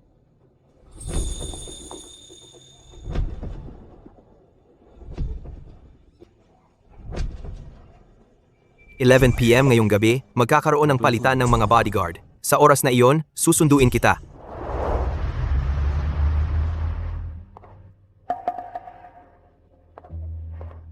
Chusin yan. Wala na akong anuman ngayon. Maaari bang huwag mo na akong sasaktan muli sa hinaharap? O pagtataksilan? Hindi mangyayari yon. Ipinapangako ko sa'yo.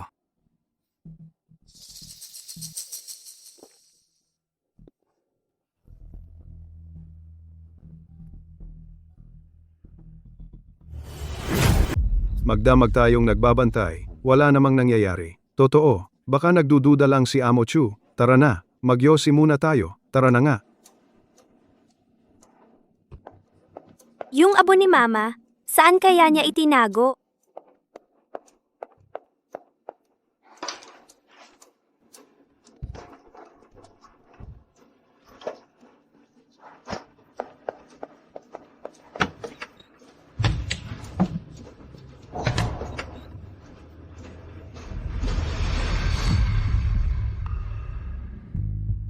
Huwag kang matakot. Ako ito. Kuya, Huwag kang matakot. Nandito si Kuya. pasensya na kuya. Hindi ko nakita yung abo ni Mama. Okay lang, hindi tayo pagagalitan ni Mama. Nung papasok ako kanina, wala yung mga bodyguard sa pinto. Umalis na tayo ngayon na.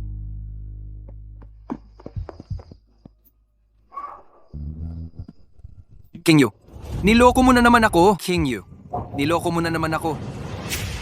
Chusin yan. Ngayon, hindi ko nahahayaang mahulog si Qingyu sa mga kamay mo. Ganun ba? Kaya mo ba? Noong tumakas ka dati, nasugatan ka na. Ngayon, dapat, hindi pa gumagaling ang mga sugat mo. Paano mo siya mapoprotektahan? Kuya, nasugatan ka? Ayos lang ako.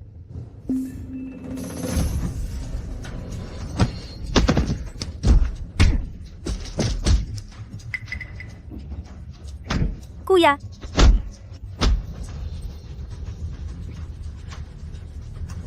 Chusin yan. Walang kwenta ka. Kung may lakas ka, harapin mo ako ng mag-isa. Tumigil ka. Qingyu, huwag kang mag-alala. Hindi kita sasaktan. Sumunod ka lang sa akin. Kung hindi, babasagin ko ang isang binti ng kuya mo. Suntukin. Kuya, Hindi ko narinig ang tunog ng nababasag na buto. Sa susunod, huwag kang magpanggap. Opo. King Yu, umalis ka na. kuya, Ching Yu, umalis ka na. Suntukin. tumigil kayo. Mahal, akala mo ba hindi ko alam na nagkita kayo? Pinabayaan kita. Nagkunwari akong naniniwala sa'yo para lang mahuli ang isdang ito na nakaligtas. Kung hindi, magiging palaging banta siya. Lagi mo siyang gustong takasan. Chu Xinyan, wala kang hiya. Paano mo nasabi yan? Lahat ng problema sa mundo, dahil yan sa kawalan ng kakayahan ng mga taong involved. Kung may sisihin ka, sarili mo ang sisihin mo. Ikaw ang dahilan kung bakit siya nahuli. Hindi mahal. Hindi ganon. Hindi ganon. Mahal, makinig ka ng mabuti. Lumapit ka sa akin. Sinisiguro kong wala akong gagawin sa tatay mo at sa kuya mo. Mabait ka.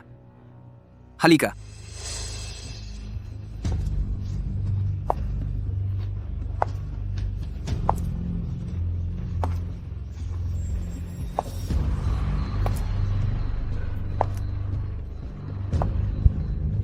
Chu Xinyan, nasisiyahan ka na ba?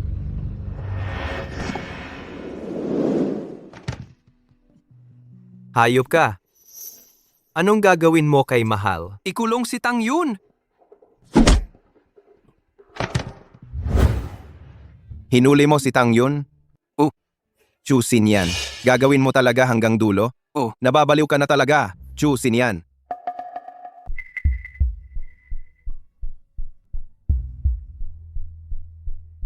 Chu Xinyan, bitawan mo ako. King Yu. Huwag kang ganyan. Hindi kita sasaktan. Chu Xinyan, ano ba ang saysay ng ginagawa mo? Patay na ang minamahal mong si Wen Moxue. Hindi na siya babalik pa. Kapag pinanatili mo ako sa tabi mo, puro galit lang ang mararamdaman ko sa'yo. Hindi na tayo makakabalik sa dati. Ayos lang. Kahit galit ka sa akin, masaya pa rin ako.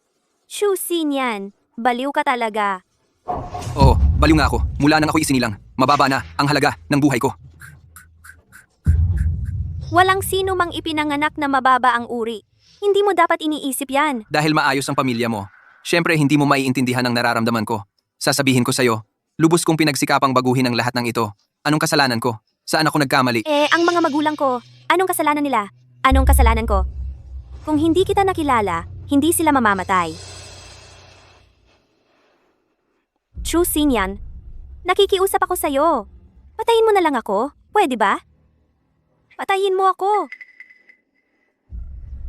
Hindi kita papatayin. Ngayon, ikaw na lang ang meron ako. Hindi ka na makatwiran.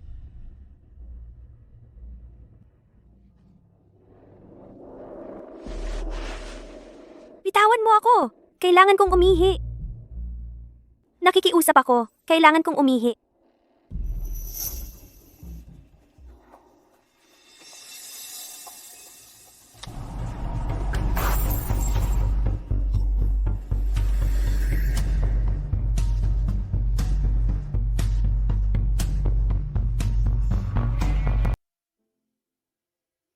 Buti na lang hindi malalim ang sugat. Sabi ng doktor, okay lang. Basta, wag lang mabasa. Song Ching Yu, nababaliw ka na ba? Konti lang ba ang mga baliw sa mundo? Song Ching Yu, tama naman ang sinasabi mo. Pero kailangan mong magpakatatag. Magpakatatag? Zuo Yao, madali lang magsalita kung hindi ikaw ang nasa sitwasyon. Kung naranasan mo ang nangyari sa akin, masasabi mo pa ba yan? Pero kung mamamatay ka lang naman, wala ring magbabago. Naghihintay pa rin sa'yo ang tatay mo at kuya mo. Hindi ako naghahanap ng kamatayan. Alam kong hindi ako mamamatay. Gusto ko lang malaman kung ano ang kayang magpatakot sa isang tulad ni Chu Xinyan.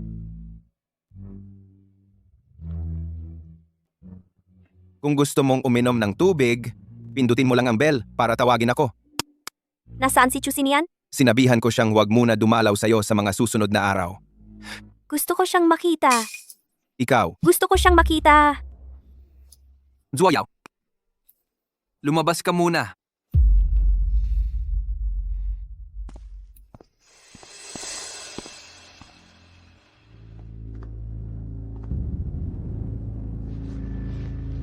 Anong gusto mong kainin?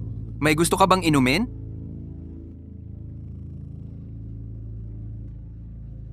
Chu Xinyan.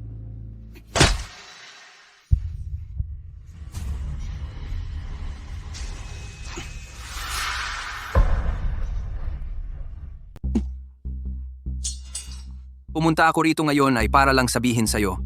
Hindi maganda ang kalagayan ng tatay mo. Gusto mo bang dalawin siya? Ano?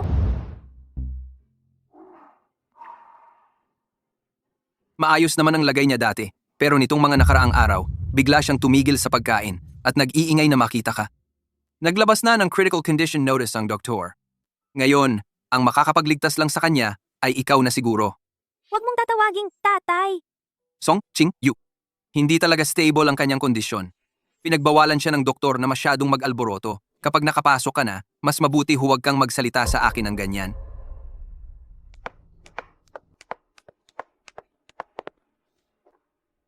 Tatay, Tatay, malapit na akong ikasal kay Ching-yu ng isang napakagandang kasal. Kailangan mong magpagaling ng mabuti para makadalo ka sa kasal namin. Totoo ba?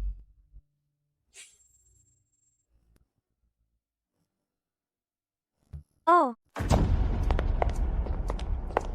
Bakit mo ako dinala rito?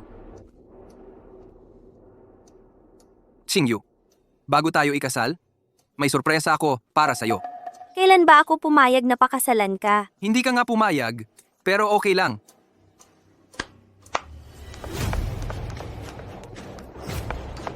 Ano ang ibig sabihin nito? Ching-yu, 3 taon na ang nakalipas. Mas naimpluwensyahan ako ng mga sinabi niya kaysa sa sarili kong kagustuhan.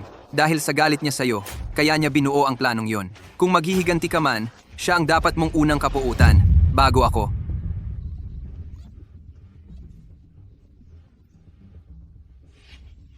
Hindi ba't gusto mong maghiganti? Pinakasalan kita para lang magamit kita. Pero siya, talagang gusto niyang patayin ka. Kung maghihiganti ka, siya ang dapat mong unang patayin. Noon, ginupit niya ang mukha mo. Ngayon, gupitin mo ang mukha niya. Patas lang yan.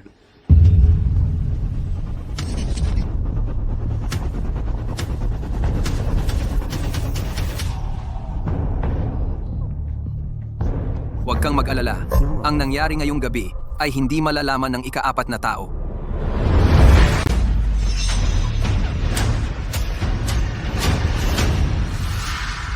Huwag kang makinig sa kanyang kalokohan.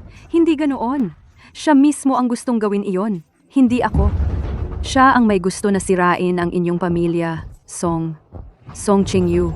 Naiinggit lang ako sa mukha mo. Ang pagpatay kay Wen Moxue ay para lang makuha ko si Xinyan. Siya ang may kasalanan. Siya ang punong salarin. Ching-yu, naghahabol lang siya ng buhay. Huwag kang maniwala sa kanya. Wala akong pinaniniwalaan sa inyong dalawa. Kung si Wen Yan ay handang magturo sa'yo para lang mabuhay, maaari mo ring ipasa ang sisi kay Wen Yan para lang mapasaya mo ako. Ano sa tingin niyo ako? Isang 3 taong gulang na bata na madaling lokohin?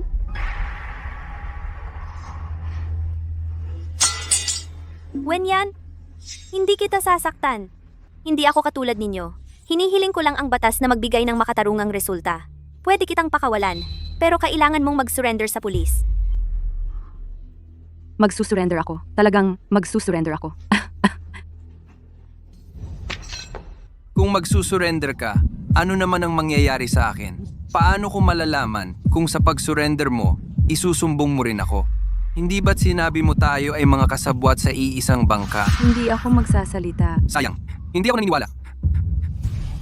King Yu, kung hindi mo kaya, ako na ang gagawa para sa'yo. Sigilan mo!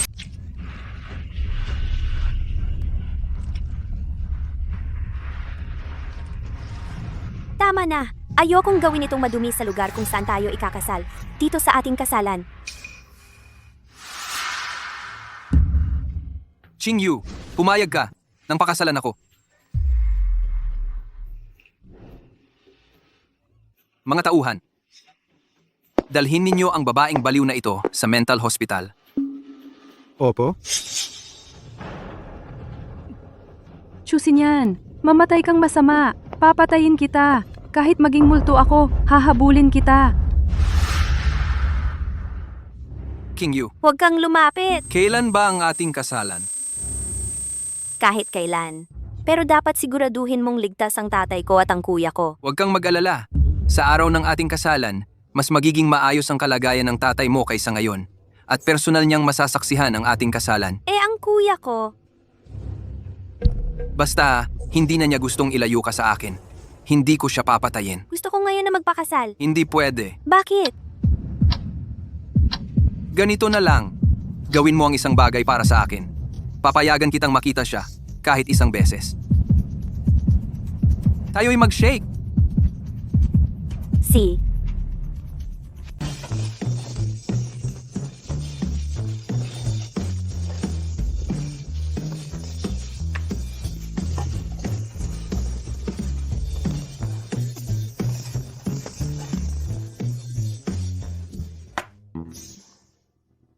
Ginawa ko na ang lahat ng makakaya ko. Kung ayaw mo, wag mo na lang kainin.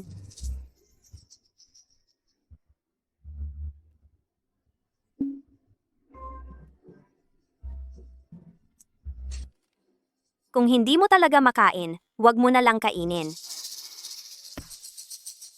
King Yu, hindi mo naman yan ginagawa noon pa man. Ang hirap talaga nito para sa'yo. Ching Yu, pakiramdam ko, napakasaya natin ngayon. Tingnan mo, parang tayo lang dati. Tuwing umaga, ikaw ang nag-aalmusal para sa akin. Naaalala ko lahat yon. Pero hindi mo naman kinain kahit kailan. Yung almusal na ginagawa ni Wenyan para sa'yo araw-araw. Nakikita kong masaya ka namang kumain. Ching Yu, huwag mo na siyang banggitin, pwede ba? Ching Yu, gusto kong uminom ng gatas na inihain mo para sa akin. Pwede ba akong makahingi ng isa pa? Yung hinalo mo dati, yung calcium powder. Gusto na gusto ko yon.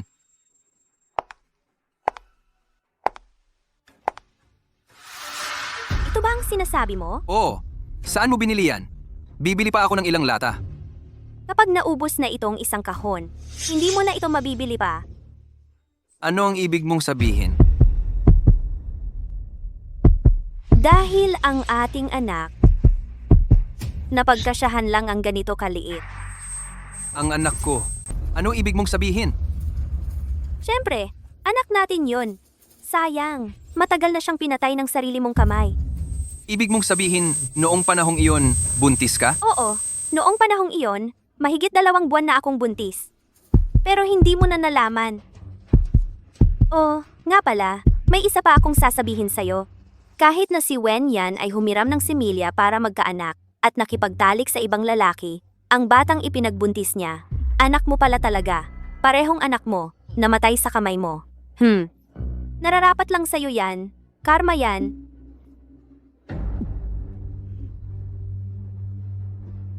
Ching Yu, magkakaanak tayo. Magkakaroon ako ng sarili kong anak. Panaginip lang yan. At isusumpa kita. Isusumpa kong wala nang magmamahal o magkakagusto sa'yo. At siguradong wala ka ng sariling anak. Tumahimik ka! Magkakaroon tayo ng sarili nating Bitawan anak. mo ako. Magkakaanak tayo. Bitawan mo ako. Bastos. Bastos ka. Tapos ka na bang kumain? Gusto kong makita si Papa. Ching Yu, pumayat ka. Yung mga paltos sa kamay mo. Okay lang. Aksidente lang yon. Anak, hindi kami nandito sa tabi mo. Ingatan mo ang sarili mo. Papa, basta okay ka. Okay na ako. Ching Yu, anak, ayokong maging pabigat sa'yo. Ayoko ring maging kahinaan mo. Naiintindihan mo ba? Naiintindihan ko. Aalagaan ko ang sarili ko. Ching Yu, kailangan na nating umalis.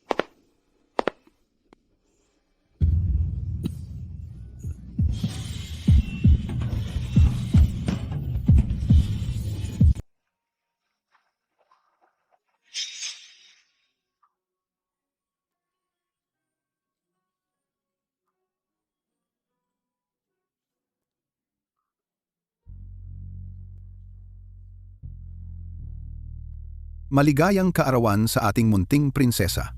Halika, ihip mo ang kandila. Oo nga, maligayang kaarawan sa ating munting prinsesa. Ang ating munting prinsesa. Ano ang hiling mo? Sana ako ay maging katulad ni Mama paglaki ko. At saka, pakakasalan ko ang isang katulad ni Papa. Ayoko namang ang aking bunso ay mapunta sa ibang lalaki. Di ako ay magpakailanman. Nasasamahan sina Mama at Papa. Sige, sige anak. Ha ha ha. Sige, sige. Di ikaw ay aalagaan namin magpakailanman.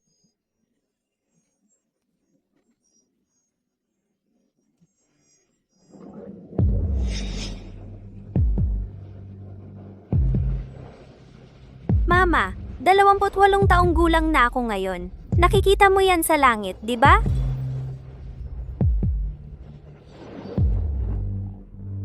Mama, alis ka na. Itatago kita sa aking puso. Pero hindi na kita. Pahihinaan ng loob.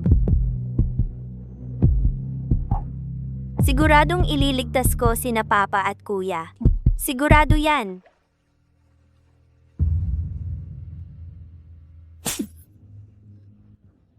Anong sinabi mo?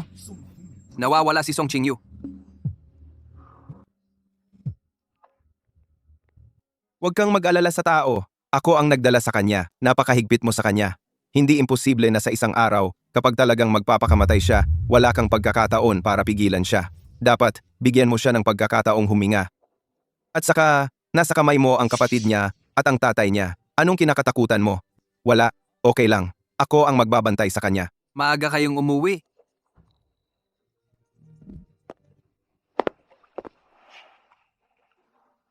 Nagwala na ba siya ulit habang hinahanap ako? Oh, Sa tingin mo, deserve niya yon? sasamahan ko kayong umalis. Alam ko kung saan nakakulong si Tang Yun. Bakit mo kami tinutulungan? Si Chu Xinyan at ako, magkababata at magkapatid sa hirap. Hindi rin ako gusto na makita siyang nawawalan ng kontrol at lumulubog hanggang walang pag-urong. Alam ko, marami siyang ginawa na nakasakit sa inyo. Pero pag alis ninyo, pwede bang hindi ninyo ito ipagpilitan? Kahit ako ang magmakaawa, tapusin na natin ito. Para sa kapakanan ni Chu Xinyan. At para sa kapakanan ninyo.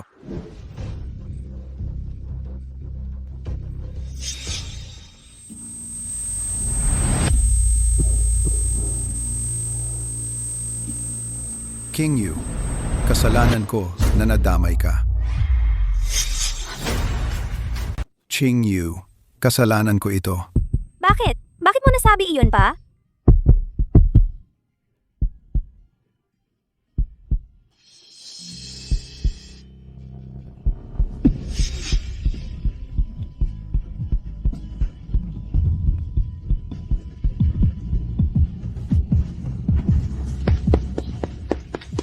Nasaan ang kuya ko? Pinauna ko na siya sa ospital.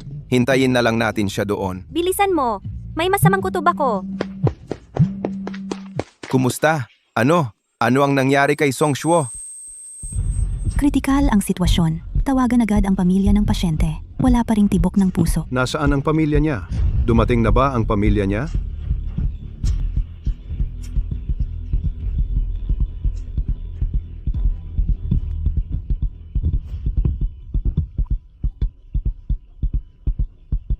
Oras ng pagkamatay. Naiintindihan ko. Sandali lang.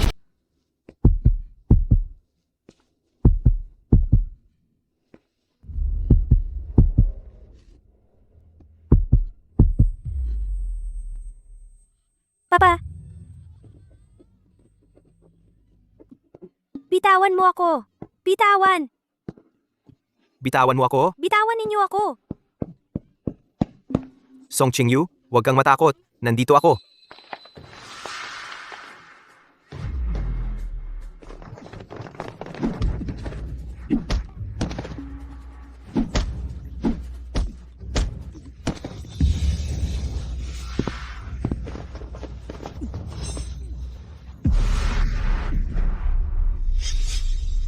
Kuya.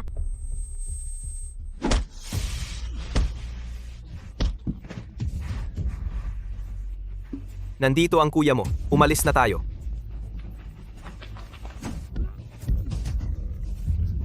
Umalis ka na? Hindi. Hindi ako aalis. Magmadali ka. Kung hindi, walang makakaalis.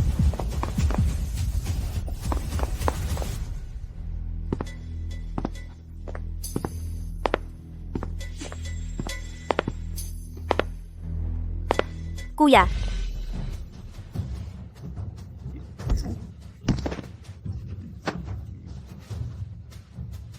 Patayin siya. tumigil ka.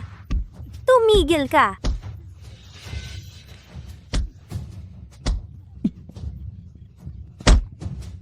Tumigil.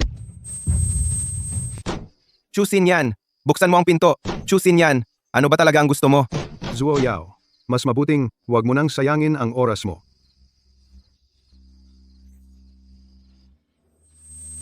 Kuya,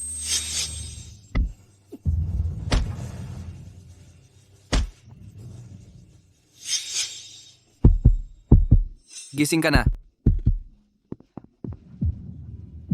nasaan ang kuya ko? Kung papatayin ko si Tang Yun, mananatili ka ba sa tabi ko? Magpakailanman?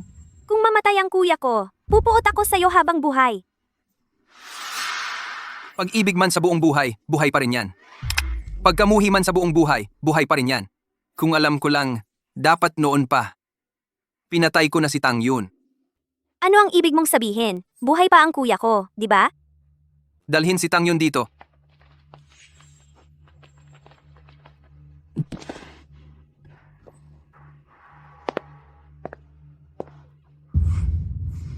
Kung papatayin ko si Tang Yun, pupuot ka sa akin habang buhay, di ba? Oo. Iyon ay nangangahulugang maaalala mo ako magpakailanman, di ba? Hindi. Chusin yan. Nakikiusap ako sa'yo. Siya na lang ang natitirang kapamilya ko. Nakikiusap ako. Huwag mo siyang patayin. Kung gayon, ikaw ang pumili. Maaaring papatayin ko si Tang Yun, pupuot ka sa akin habang buhay, at gagawin mo sa akin ang anumang gusto mo. O kaya naman, hahayaan mong mabuhay si Tang Yun, ngunit hindi ka na makakatakas sa akin magpakailanman. Ang paghihiganti mo, hindi rin magtatagumpay. Kahit hindi mo ako mahalin kailanman, ayos lang. Kapag namatay na tayo, papailibing tayong magkasama. Chusin yan. Bakit? King Yu. Mahal. Kita. Hindi. Hindi. Hindi ba't galit ka sa akin? Halika, patayin mo ako. Kung sa kamay mo ako mamamatay, masaya pa rin ako.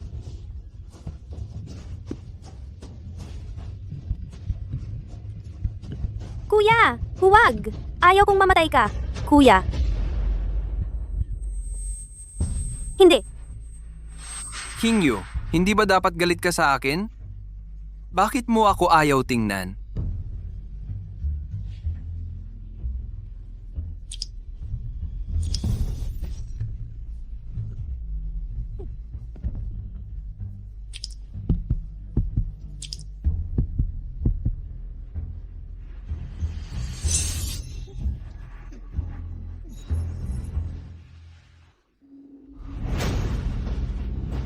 Tang Yun, ambulansya. May nasugatan dito. Dali!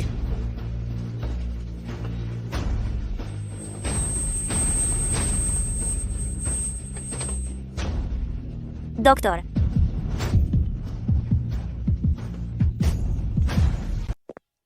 Nanay, gusto ko siyang maging kuya ko. Mula ngayon, ikaw na ang kuya ko. Okay lang ba? Ate, 20 taon na kuya. Ikaw ang kasama ko mula pa nung bata ako. Nag-alaga sa akin, nagmahal sa akin. Pero ang pangakong aasahan kong ikakasal ako, hindi pa natutupad. Sa halip, ikaw pa ang nagdusa ng dahil sa akin. Kuya, maari mo bang imulat ang mga mata at sabihin sa akin kung mali ba ang ginawa ko mula pa sa simula? Hindi ka nagkamali. Kuya, gising ka na. Alam kong hindi mo ako iiwan. Sige na. Wala naman akong nangyari, di ba? Kuya, ayaw ko nang maghiganti. Gusto ko lang na tayo'y magkasama magpakailanman. Tapos na rin naman ang lahat. Ching Yu, nakalimutan mo ba kung ano ang trabaho ko? Abogado ako sa mga ginawa niya sa akin. Kaya kong ipakulong siya. Totoo ba? Kahit na siya'y tumakas sa kabilang dulo ng mundo, naniniwala pa rin akong ang katarungan ay hindi kailanman magpapahuli. Hindi. Hindi naman siguradong tatakas siya. Malamang alam ko kung saan siya pupunta. Sa ngayon, anong plano mo? Tumakas sa ibang bansa o manatili at makipaglaban sa kaso sa kanila? Pero sa totoo lang, kung magkakaso, Maliit ang tsansa mong manalo. Anong petsa ngayon? Ika, 27. Bakit? Ngayon ang kasal namin ni Ching Yu tiyak na naghihintay siya sa akin.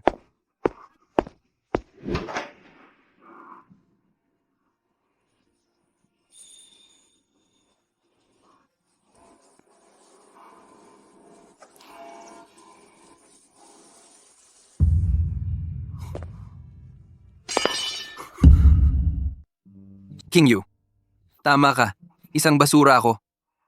Mula pa sa simula, hindi dapat ako pumasok sa buhay mo. Ako ang nagpumilit. Sa huli, wala akong nakuha.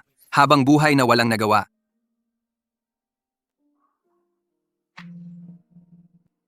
Song Ching Yu noon, masakit ba? B? Tiyak na masakit iyon paumanhin. Paumanhin. Kung talagang magpapakamatay ka, hindi ba mas mabilis kung tutulain ang leeg? C. Huwag mo akong iligtas.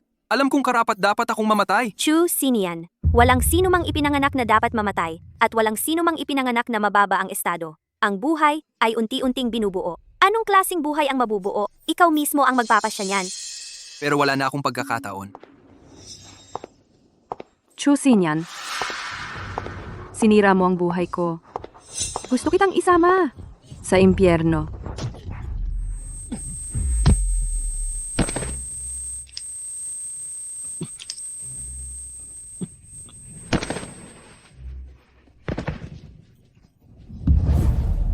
King Yu, minahal mo ba ako kahit kailan?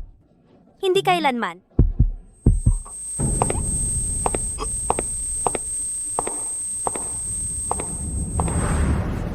Mga pulis, tapos na ang kwento ko. Medyo may pagkadrama. Nakakaengganyo ba? Ang ibig mong sabihin, nawalan ng sarili si Ms. Wen Yan, at sa pagkalito, sinaksak niya si Ginoong Chu? Pero ayon sa autopsy sa eksena, si Ginoong Chu Xinyan ay sinaksak ng maraming beses at namatay dahil sa sobrang pagdurugo. Sabi ko na, kwento lang ito. Malabo na rin ang alaala ko sa nangyari noon. At saka, wala namang fingerprint ko sa sandata, hindi ba? Tapos na ang 48 oras na detention period, mga pulis. Kung wala na kayong ibang tanong, aalisin ko na ang aking kliyente. Ako ang abogado ni Miss Song Ching Yu. Kung may iba pang usapin sa hinaharap, kontakin nyo na lang ako. Naniniwala akong tiyak na ilalabas ninyo ang katotohanan sa liwanag.